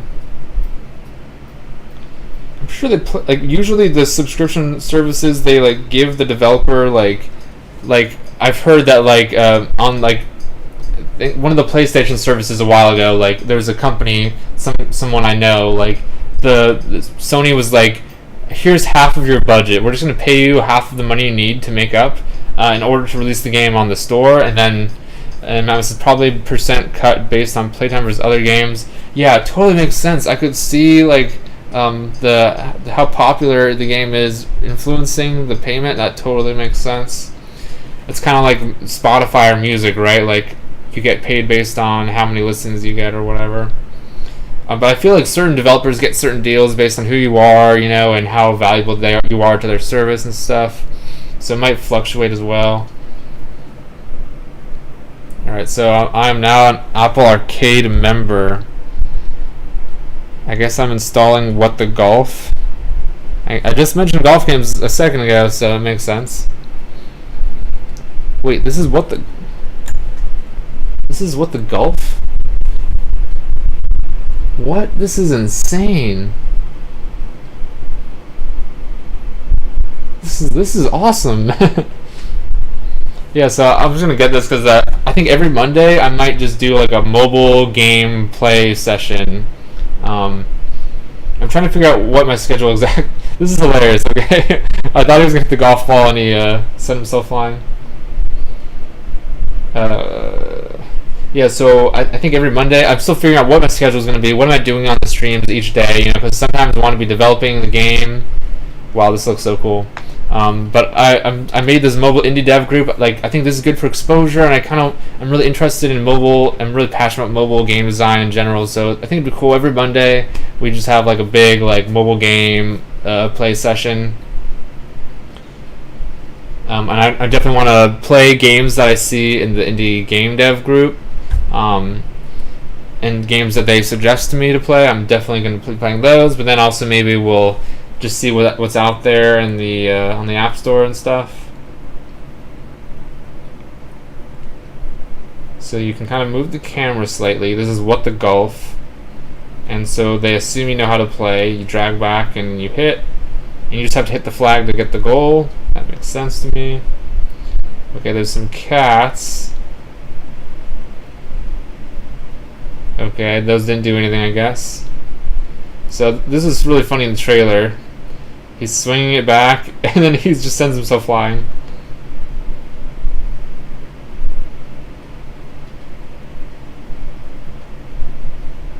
Oh no! Almost hit it. Ouch.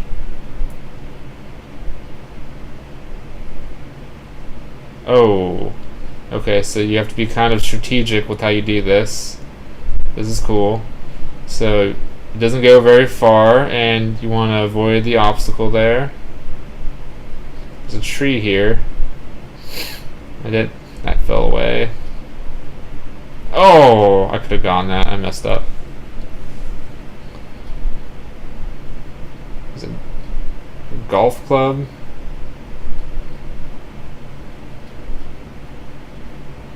Oh my god.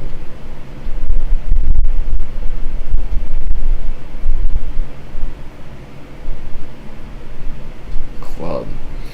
One time I thought of a game, like, what if you had a game where to move around the world, instead of walking around, you have to, like, play golf. I don't know, it's a silly idea, but, like if I wanted to go over there on the map, I would have to, like, use my chipper and, like, chip it the shot over there to where I want to go. I don't know. I feel like there's some interesting gameplay space around that, as silly as it sounds. So this, I'm curious. It feels like they're about to teach me something I don't get yet. Oh, I tried to like bounce off the rock, kinda. Oof. Oh my, are you serious? Are you serious? Okay, that blows stuff up. Okay, that's good to see. What's that game that Jonathan Blow tweeted about?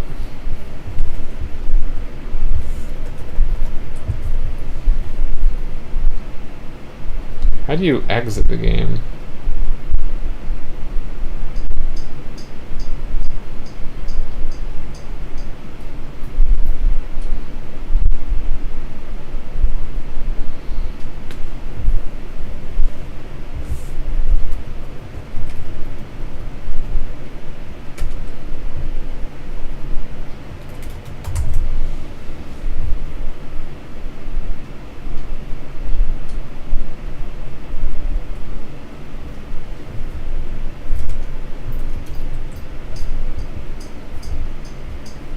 Okay. Monsters Expedition.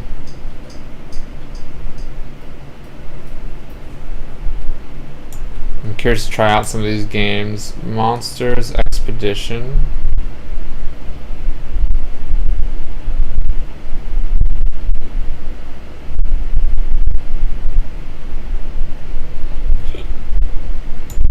So here it is. So apparently this is like a really good puzzle game.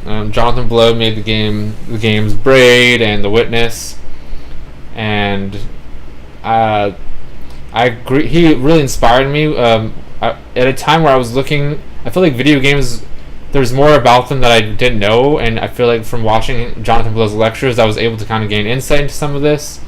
I don't agree with everything he has to say about video games and stuff, but what I do think he's great at is puzzle games, and this is a person that understands puzzle games. Like, that's how I revere him as. And so when he says this is the best puzzle game ever, I'm like, okay, this is a game that I have to play, you know? It's like a third of the way installing.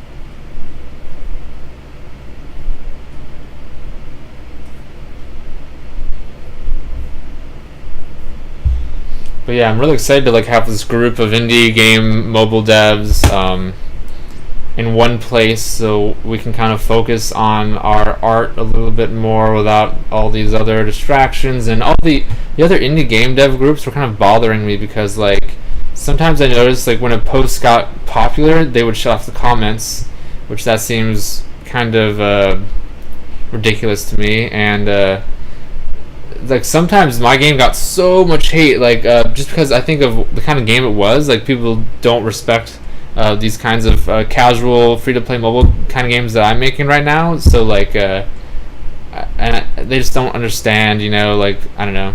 I could go on and on about what they don't understand, but I just felt like it seemed like we needed our own place to kind of. We have a totally different set of problems than the other game developers. You know, being a mobile games, like the psychology of these kinds of games is very different. You get sometimes hates. Yeah, Kessels is probably seeing that, but that's cool. Like it's not even like feedback. It's just like people saying you're an idiot and this is stupid. Blah blah blah blah blah. Like not even like about the game. So it's like I get some people who say like I'm evil. I'm evil because I make this free to play kind of game. Or it's a puzzle kind of game. Like I don't know. It's really crazy. Some people's there's like a group think around indie game developers amongst some of them that like these kind of games shouldn't be made by indie devs, but by doing that they allow the corporate developers to have a stranglehold on the market, you know. So that's why I'm trying to fight against that. I'm really glad I got this Apple Arcade. It looks like there's a ton of really cool mobile games. Draknek and Friends, a monster's expedition through puzzling exhibitions. I just gotta take hate with a grain of salt and try to extract some valuable feedback. Totally makes sense. Sometimes it's good, the haters too, because when they comment on your posts, they make it go into trending because they're just like hate posting, and so they kind of make your posts more popular through their like insults or whatever. So let's play. Cool. I love the freaking look of it. It looks beautiful.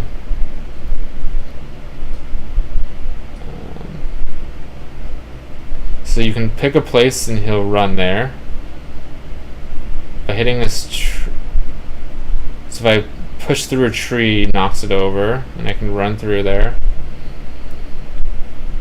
So I do that here, and I want to push it to the side though, not so that I can cross it. Okay. So I need to knock this tree down, right?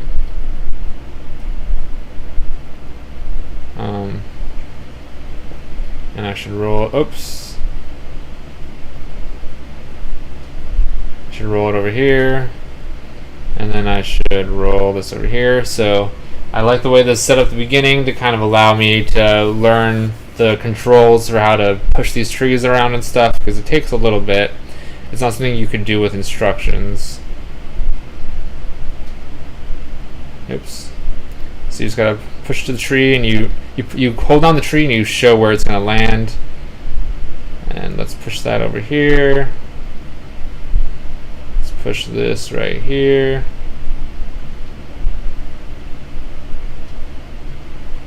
Push this down there. Sweet. Plinth.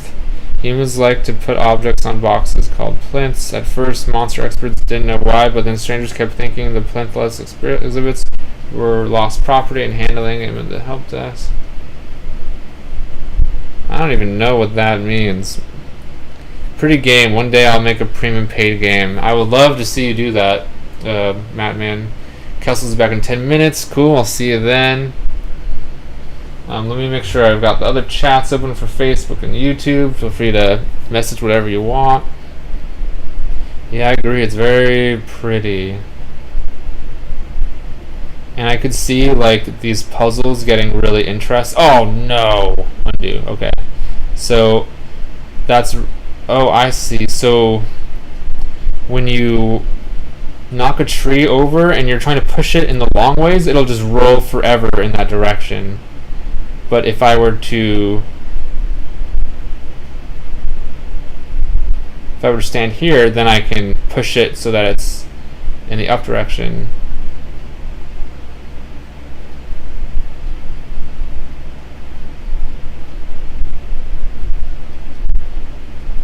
So I could see all these cool puzzles kind of coming about from this. A lot of like order of operations kind of puzzles.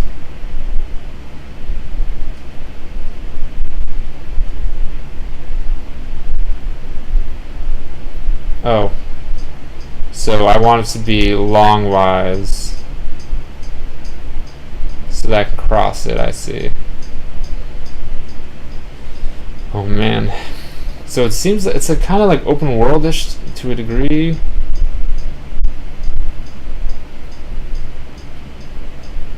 I like that there's like an undo feature.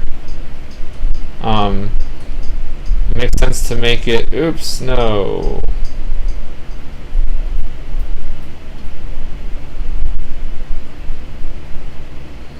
Because then it's a great way to like learn by being able to like repeatedly retry without having to like get out of the screen or whatever. It's like it's kind of like in Braid how you can rewind and then you're back where you started from. So you learn from your mistakes. So I think that's the best way for the flow of for a puzzle game is if you can just making that as easy as possible to just keep replaying.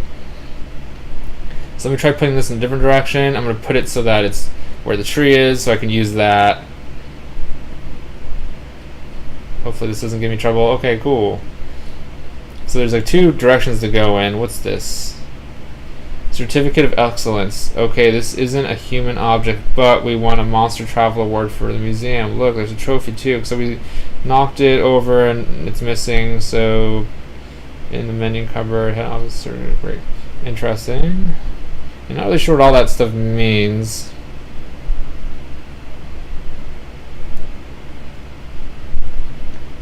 So I want to knock this that direction. Right?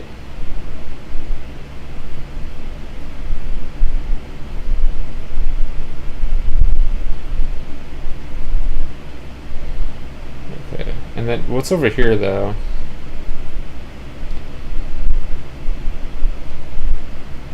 So this is where I'm guessing you can continue, like the main progress. So I like there's like multiple directions to go in. That's interesting to me. Madness is too much reading and storytelling. My attention span is too short. Yeah. At this point, I would be like, okay, I don't even know what these little things are. It's cool that they're like going for like some deeper meaning and like an iOS kind of game, but like, yeah, I'm like with you. I'm like, this is, yeah. Maybe it's something that I'll warm up to, but yeah, at this point, like, I'm not really caring about reading those anymore either. Oops.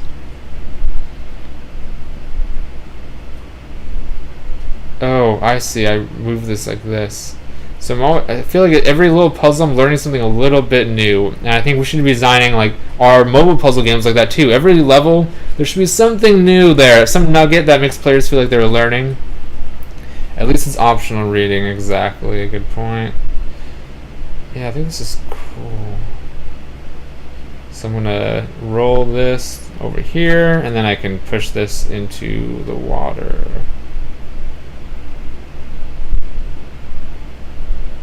It seems really open.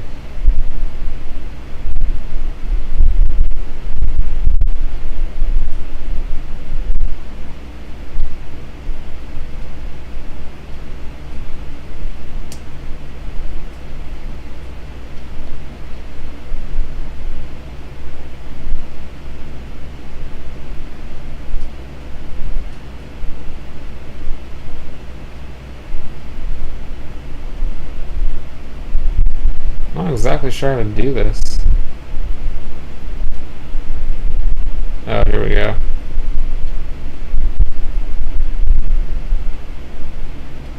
What is this?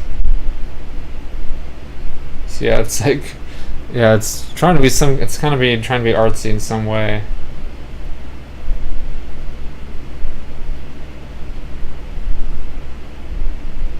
What the? Whoa, I like that you can see the map. Can you go to like the lighthouse or no? This is huge. This is a huge map, holy crap. So does this just allow me to see everything maybe? That's interesting. Oh man, I think I'm going to be kind of addicted to a lot of games. This mobile game dev group could be a problem actually. So yeah, I figure every Monday, maybe I'll add it to 2 days a week if people are into it, like play the games in the group that I can for that day. Play some of these kind of different experiences and talk about them, you know, new trending mobile games or whatever it is. Mattman says, just got a notification of new posts in group. Let's see what it is. Let's put them on the spot.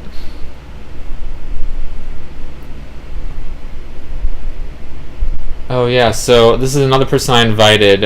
Sonia posts things about mobile game production and stuff like that, and business kind of stuff. So, and I hadn't invited anyone like that, so I definitely wanted to invite this person because I don't see many people talking about mobile specific kind of production and business kind of stuff.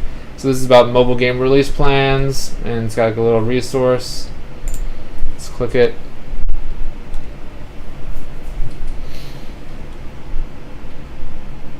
So it talks about this, like they make a lot of different posts, but this one's about like tips on the press kit, which is something I need to update. I haven't worked on my press kit in a while.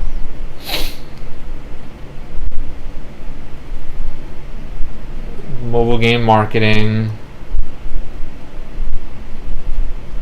So yeah, I just figured we needed more perspectives, and we needed someone with focus on that perspective. So that, for that reason, I'm really grateful Sonia is part of the group.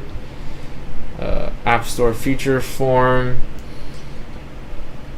You think Hexstars has any possibility of getting featured, or is there anything that you can do to try to get featured? Because your game seems like the kind of game that they would feature. Honestly, like it feels really polished, and I'm sure they're looking for certain kinds of numbers or whatever. But like I feel like they would. My old game Landslide Ninja got featured. Okay, cool. I really hope they feature this one. I think that could like really help. Can you send me that website? Yes, it's actually in the Facebook group, but I'll message it to you. It's the most recent post. Let me send it to you right here. Yeah, so this person seems like they have some interesting experience.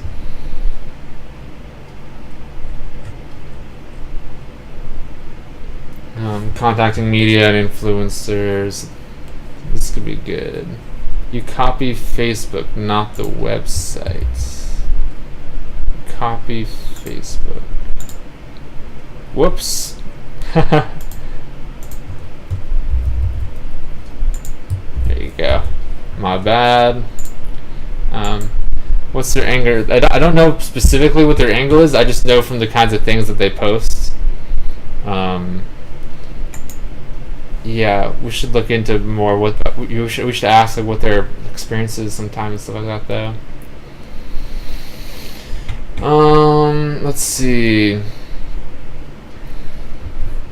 I just think that they have a work experience in production. I'm curious. Yeah, I'm curious what they're doing now though, kind of. I don't think they work. Or maybe they work for a publisher. I'm not sure. I really think I'm gonna get addicted to this game though. It's not gonna be good. Oh, so I can't get into here. So let's redo that. So the trees kind of block your path. So that's something that was good to know. I want to leave that for later. So again, I learned something from this puzzle. Oops. I can't do that. Oh my god, I'm gonna be addicted. Married couple pursuing goals and dreams to create great mobile games. Okay. Interesting.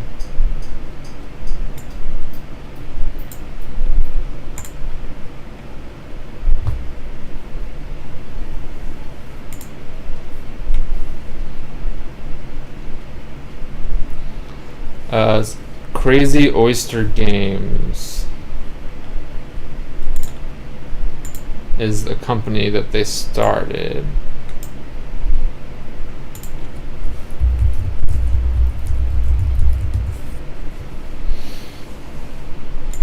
So it looks like they do services for other games as well.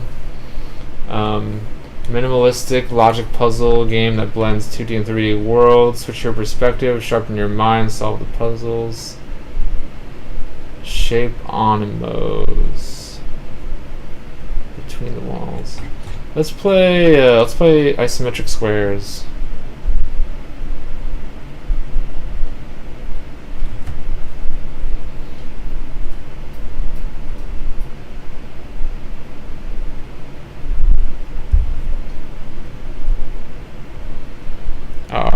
It's paid, so I'm not gonna play it right now. Let's look at. Oops.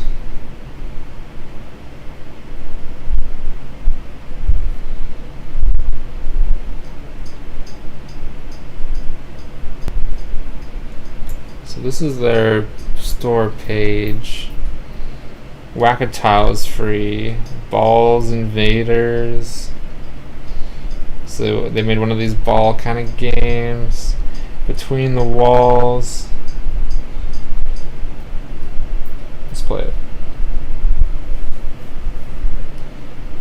So they've made a handful of games. Whack-A-Tile.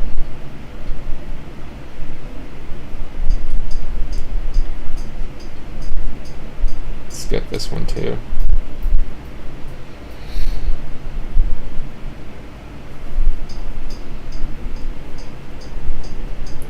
Shape on. Yeah, I know lots of casual gamers are into these kind of shape kind of games. I'm excited to see what else is on this Apple Arcade.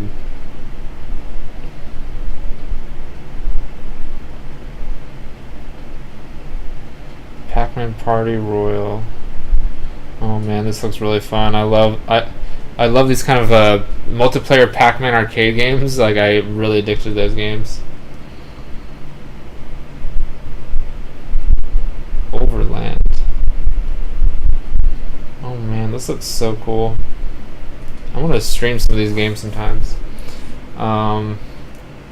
Let's go back to the ones we downloaded.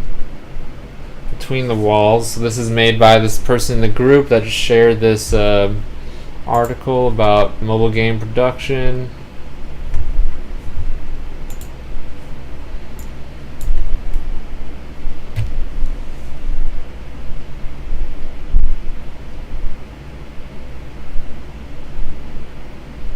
Play. Okay, so you rotate. So you use these arrows to rotate.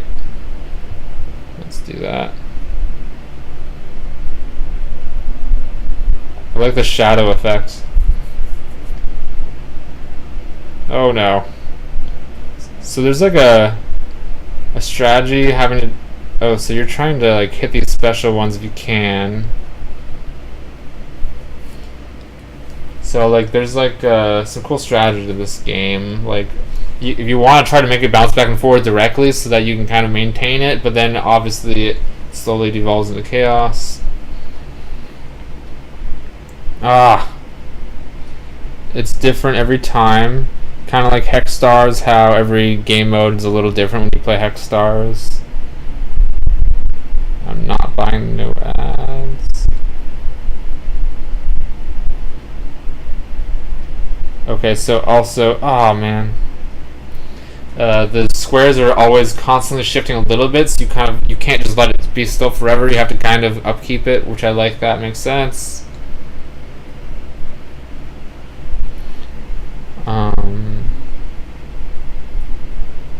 Oh.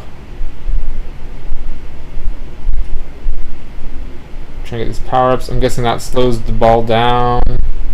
Oh man. Oh man. Oh no.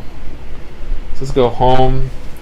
I'm curious what if there's long-term value to this game at all. Trophies, settings, the gifts. Oh, for watching ads.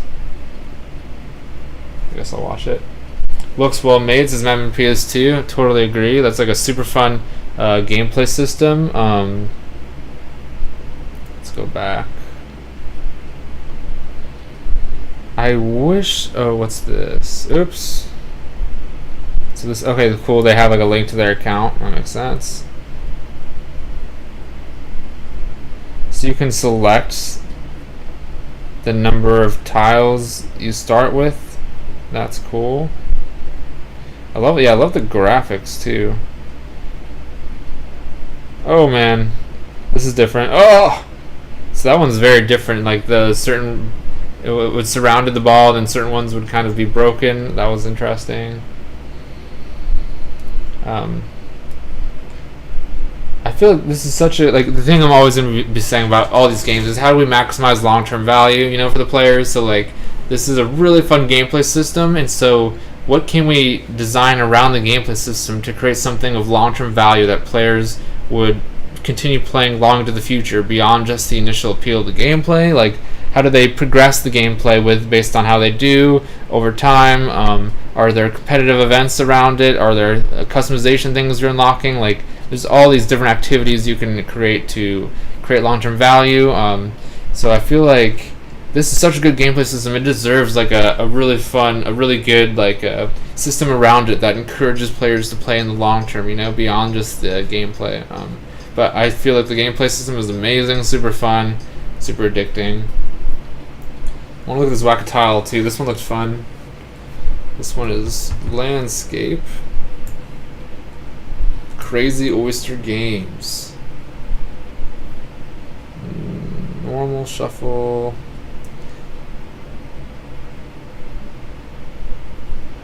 So you're trying to press these as fast as possible.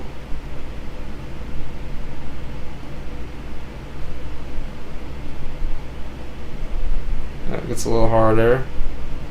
I like that there's a bar that's constantly going down, and so you can like, by playing well, you can kind of make sure it stays high, and so it's adding intensity. I really like this. Oh, I messed up. Some mistakes are definitely punished.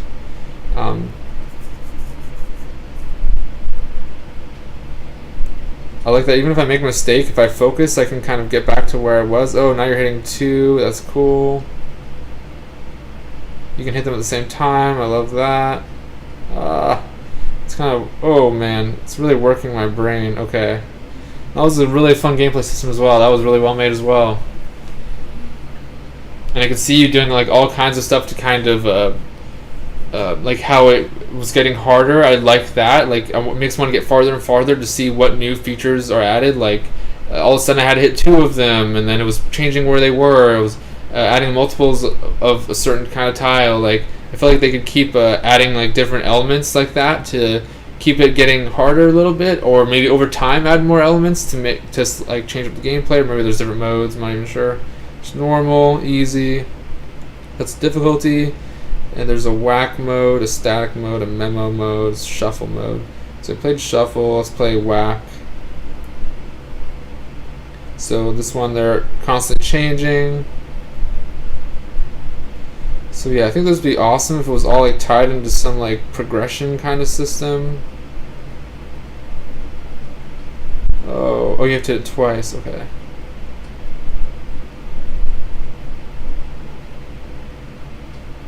So you can hit it twice. Oops, there's 3 now. Oh man, this is tough. It gets harder when there's like a few of them for some reason.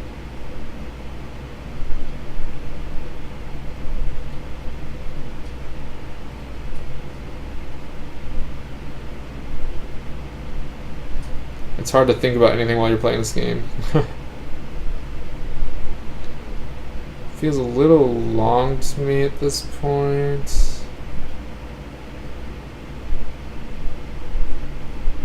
I'm like really in the flow right now. I'm like not even thinking about it. I'm just like doing this like without thinking.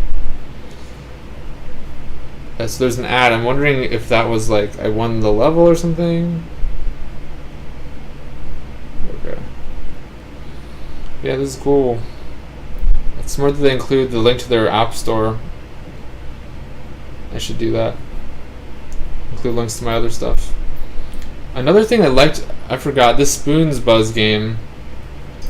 Another thing I really liked about it is the first time you open it, it opens up a YouTube video. So you open in the game, and the very first time, it literally opens YouTube, which I think was really ballsy in a way to like take you out of the app to go to YouTube.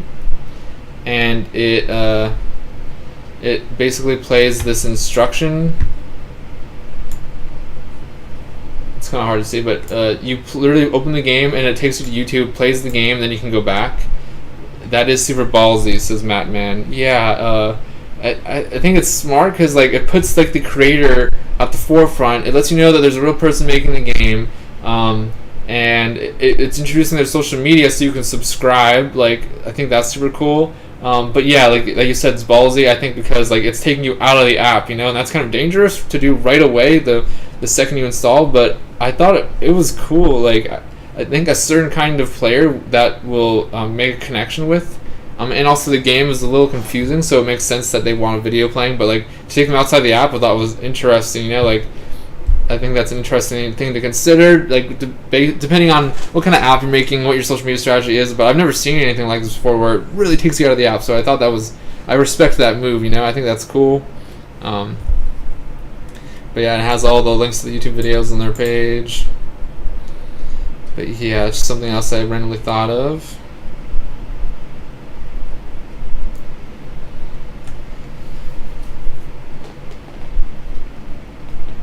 Top Apple Arcade games. There's a SpongeBob game. It's like a platformer. Crossy Road Castle. So this is like a multiplayer kind of game thing. Let's play this one.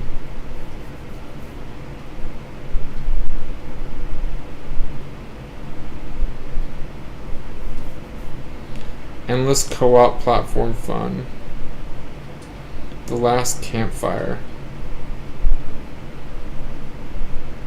For some reason I'm not as interested in playing these like 3 platformer kind of games on my phone, like I'm looking for games that are really mobile specific, Grindstone. This game looks cool. Looks like a Sega map kind of puzzle game. The spoon is ready, so you gotta tap the spoon. So that was happening in the background. And I got the golden spoon. I think that means I won. Oh, there we go. So I think that's cool, that idea of a passive game like that. That's really cool. And it's called Spoons Blitz, for the record. I'm definitely getting this Grindstone. Who made this? Capybara. Oh, the people that made Super Brothers Sword and Sorcery made this. Interesting. Sonic Racing. Mini Motorways. Draw Roads. Oh man, I love SimCity kind of games like this. I am getting this. Oh man, I really love this service. This is cool. It's like, I think it's got a free month trial if anyone's interested. Hot Lava. Kessel says, I'm going sleeping. See y'all later. Good night, Kessels. Hope you have a good dream of pitching to Amazon or something tonight.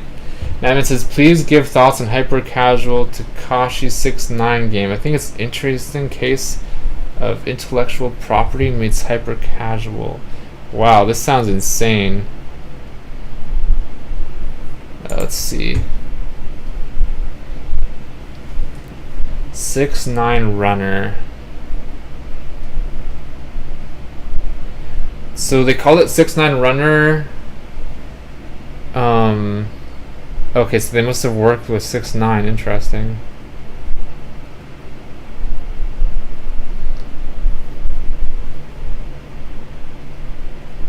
Let's get it.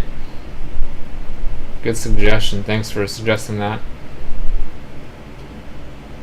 I know, like there's a lot of celebs that end up doing these kind of app deals. Like I know PewDiePie has some app games kind of that do well because it's PewDiePie. But yeah, it's curious to see how these like celebrities, like I don't know, like what the kinds of games that they allow. It's interesting. 4.8 stars. Wow.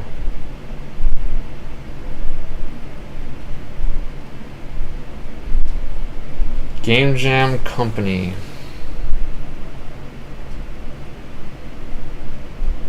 So they make a lot of hyper casual games, it looks like. Get Married 3D. Toilet Games 3D. Weird.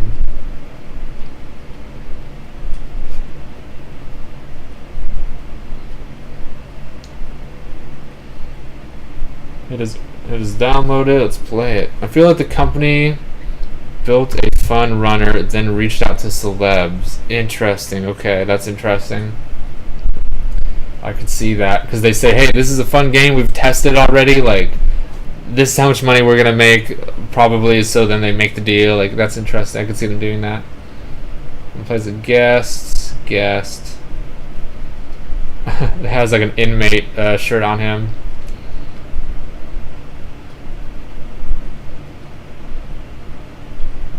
So I'm trying to hit these, I guess. So it's like reminds me of, why is it so laggy? Reminds me of Beat Saber. Oh, you're not even able to see it, huh? There it goes. So you're trying to hit these in a row.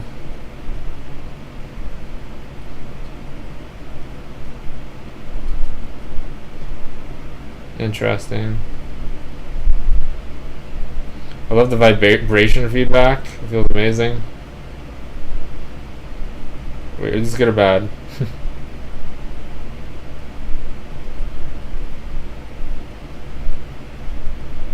So I'm almost at the check mark.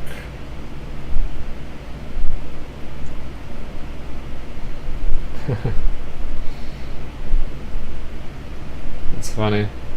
Is there music? I think there is.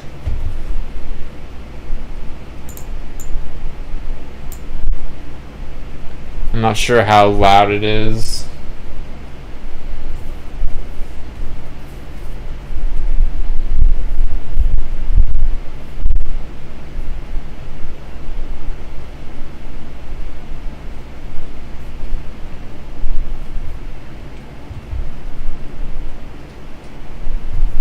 Can you hear that? Maybe not.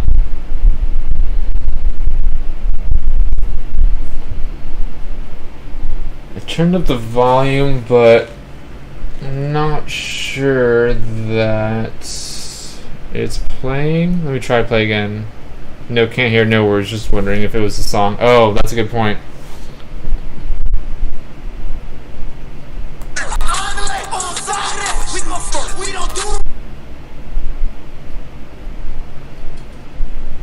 Whoa. This is a weird looking bubble shooter.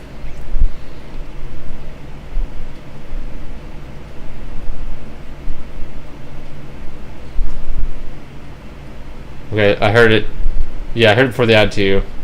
I have like a delay in my ear.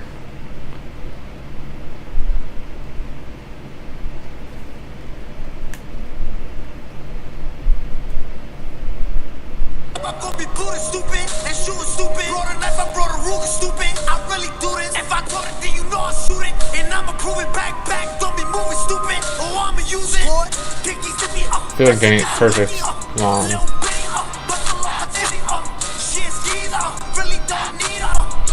This is 6ix9ine music, right? I don't even know his music very well. Yeah, this is him.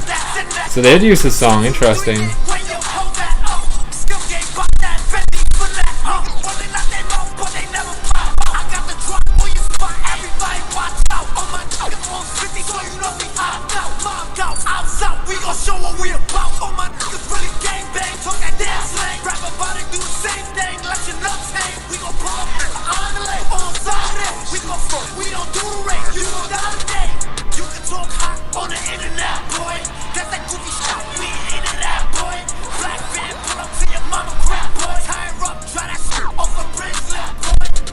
keep seeing this feature to share your avatar. I think that's interesting.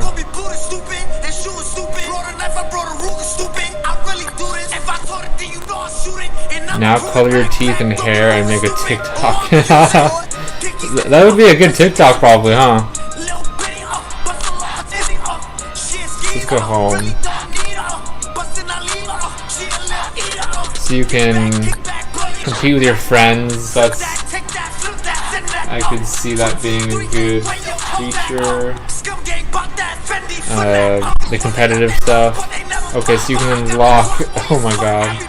You can unlock new characters. It's 6ix9ine as a cop. Swimsuit 6ix9ine. 6ix9ine rats.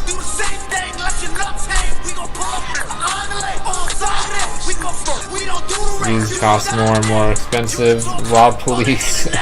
What the? There's a VIP button.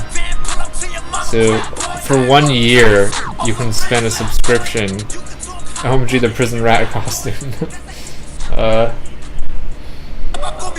So you can unlock all the songs in the game. The 6ix9ine rat.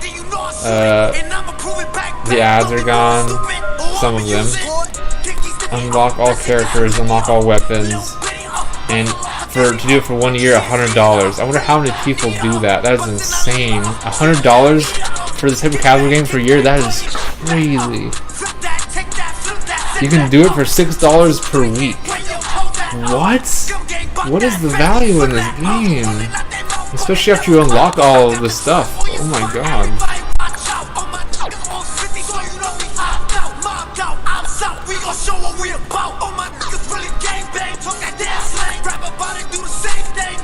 To me, it seems like they are like lacking some features that would like make it worthwhile to spend money like that. Now it says 10-year-old kids accidentally click it on mom's credit card. That's what all the subscription models are based on. Okay, I see. Oh man. I think subscription models can be used in a good way, but yeah, this is obviously like that's dangerous. That's like not really giving you anything of value. That's yeah, I agree with you. That's really interesting. And like every time you play, is it just the same? Like when I played the second time, like there was nothing new about it. Like am I just gonna do the same thing every time? Like I don't know.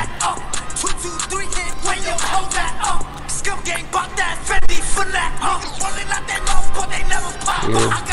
Yeah, thanks for showing me that though. That's interesting. It's interesting to see that.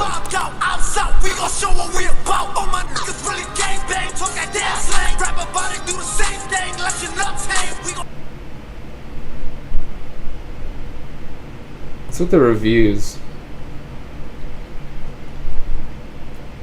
So a lot of people are finding on TikTok, I bet. Usher just reached out for me to make a game for him. BRB.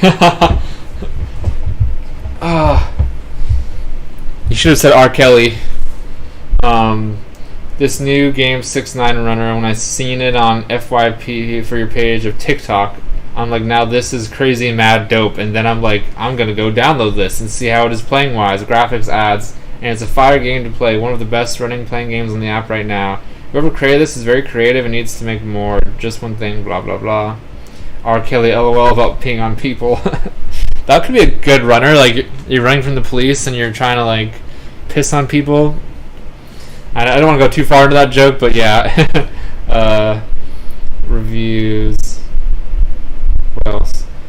I'm surprised that so many people like they must be just liking it because it's 6ix9ine and helping them out. No lie, this is the best game I've ever downloaded so far. See, like, these people are lying. This is the best game I've downloaded. I need more levels. So like that's my thing. I was like, is there only like 3 levels for each difficulty? This is literally the greatest game I've ever played.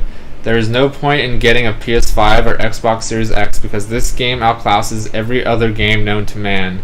6ix9ine is my favorite artist of all time, and I've never felt so happy. Honestly, this game should be $60. Better than any other AAA title I've played. All in all, I would urge people who have a phone to download this game. It's honestly the greatest thing to happen to me. These people are... So, like, he's got all these fans that flood these 5-star reviews. He probably told his audience to rate it 5 stars on Instagram. You must be right. And they're like competing with how good they can make the game seem in the reviews to like get his attention or something. It's honestly the greatest thing that's ever happened to me.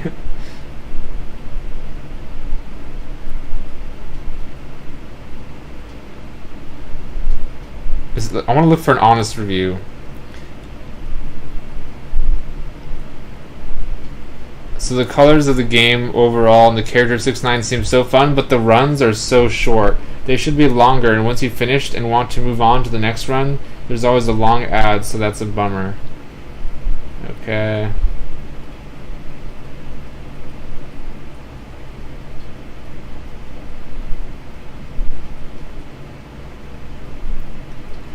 This game's fun and there's not too many ads. The characters are funny, but there needs to be features and full songs is what I don't enjoy about it. Also, there should be like a maturity mode and setting a disclaimer, so when I hear a song cussing, blah blah blah. Okay. Anyway, these reviews are worthless. That is super interesting.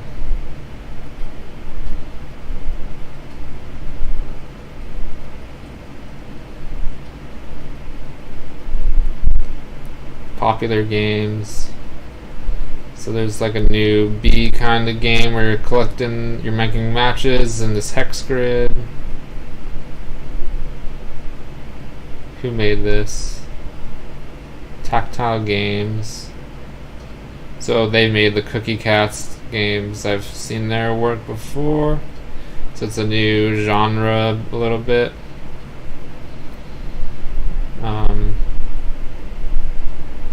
Monster Busters Match 3. I wanted to play that one game actually. So I'm really fascinated by these like matching kind of games and Sega map kind of games, and I love thinking of ways to kind of evolve them further, you know, and so I wanted to see, this one looks really unique.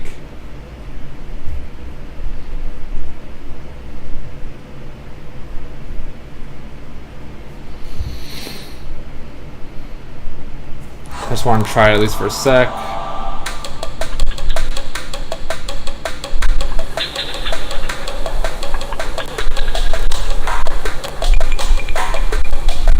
It's funny how like gray the main screen is here. That's funny. Okay, level 1. So I want to see what the gameplay is here.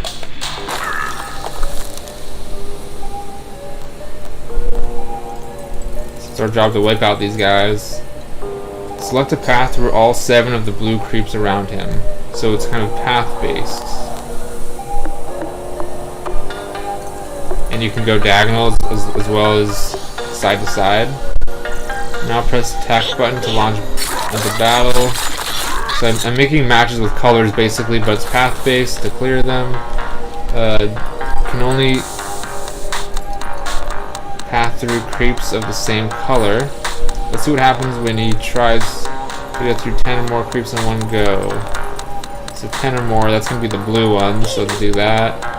No.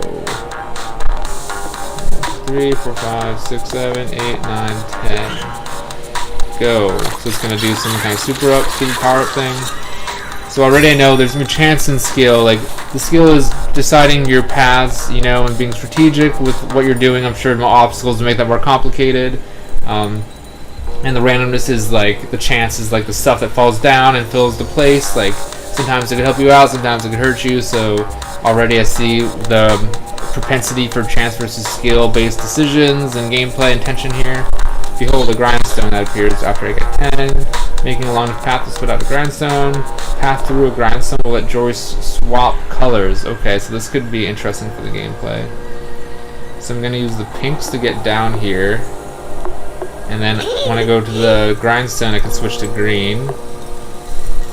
And I can do a bunch of greens. So I think this is like the best path I can do. Let's see it happen. And I guess that does another grindstone as well then. So I get another grindstone because of that. And then I get to keep that grindstone, okay. Swap path colors to build even longer chains. Build longer chains means more grindstones. So that seems to be a really important part of the game. Trade your hard-earned grindstones for powerful new gear, but only if you make it out alive. So you get to keep the grindstones that you collect if you win the level, and I guess those are really powerful for upgrading your stuff or something. That's super interesting. So it looks like there's a really long path for the blues. So let's do that.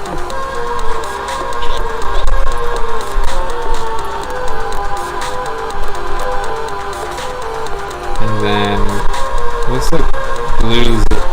There's 4 blues, so might as well just do that. Didn't even need the grindstone actually. So I'm gonna find a better way to do this. I'm gonna actually no. I thought I could maybe double dip, but I don't think I can. Go. I love the animations and stuff. Oh, and I got like a really big grindstone. And so I'm trying to clear 55 enemies on the top right, it looks like. I have 3 hearts. Once you've completed the level objective, the exit door will unlock. So you need 55. So I like the way they're tutorializing this. Every beat, there's something new I'm learning. So let's use the blues to get to that grindstone.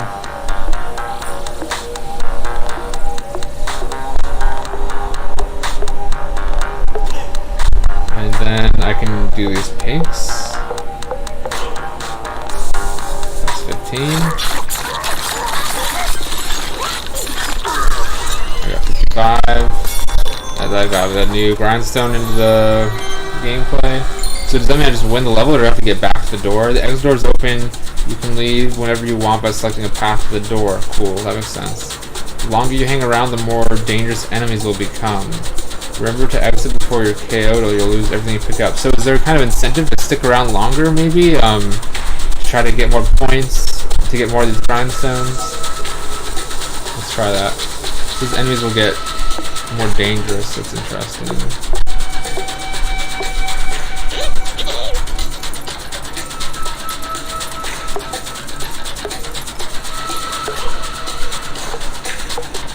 Oh man, this is a huge combo. So these combos feel amazing when you feel really smart for finding like this awesome path. So this goes through 20.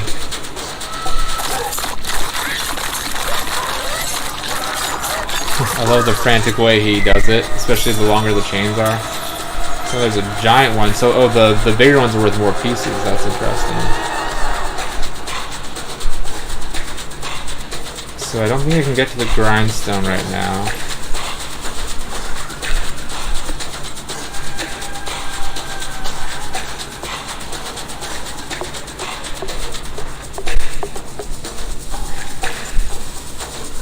Maybe I should just get to the door. Let's just do that.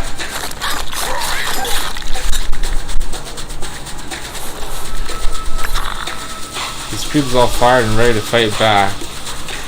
If you end in his path, the red dangers, you'll get attacked. Kill the creeps to try to avoid them. So I can exit.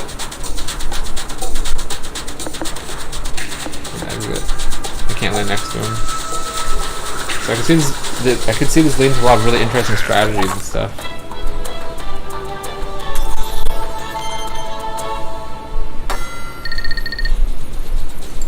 "11 gemstones. Turn to the map." So I like this gemstone idea. Like, you can beat the level, but there's, for more skilled players, like, that's a great way to approach like this kind of puzzle game where, like, so think of games like Candy Crush and Toon Blast, like they're catering to both new players and advanced match 3 players, and so they deal with that by making the levels easy at the beginning and allow players to feel really good and just blaze through a bunch of levels really fast. But this is a better approach, I think. Like, if the level's too easy for, like, level 1's too easy for me, you know, but it can still be really engaging because afterwards I can use my skill in order to, like, maximize these rewards out of each level. So to me that makes it, like, friendly for casuals, but also gives it the depth and the difficulty and room for investment for the more skilled players. So I really like this approach to, like, the level design and how it doesn't end when you hit the objective, you know. So I think that's really exciting, actually. I'm definitely gonna play more of this. So that's why I want to, every Monday at least, I'll probably put the stream in the Indie Mobile Game Dev group. I want to play games that people post in there. Next week I'll play Android games. And I want to talk about the games as I play them, and also look what's on the App Store, look what's trending, see what games you guys are interested in or noticing, and the more sophisticated games, and like learning from all of them and discussing them as a group and giving each other feedback. So that's kind of my intent with these kind of streams. I think I'm going to end the stream for today since I'm kind of gamed out. I need to eat lunch and stuff, and so tomorrow I'll go back to streaming my game development for Emoji Pop, but this is kind of like a one-off thing I'll do every Monday. Peace out, Madman PS2, and peace out, Kessels. Thank you guys so much in the chat for following me on Twitch and for helping me out with the game and being a part of this experience. I'm really grateful for you guys, and thanks to everyone who joined the Indie Mobile Game Dev group. I'm going to be making a video every week where I highlight games that are being made in this group, and I'm going to be putting those videos onto YouTube as well. But obviously I'm not a big channel, you know. The biggest thing you get out of this group is a bunch of indies working together, making games and giving feedback, and that's the whole idea behind this stream, which I've included in this group. So I hope you'll follow me on Twitch. I'm at Emoji Popcast. That's where I am on Twitter, Instagram, basically every conceivable place. TikTok. Follow me on TikTok. That's what's really popping right now. But thanks for watching, everybody, and let me know if you have any feedback for the games that I played in the chats, or any thoughts about any of this stuff or games that you'd like me to check out. Please let me know. But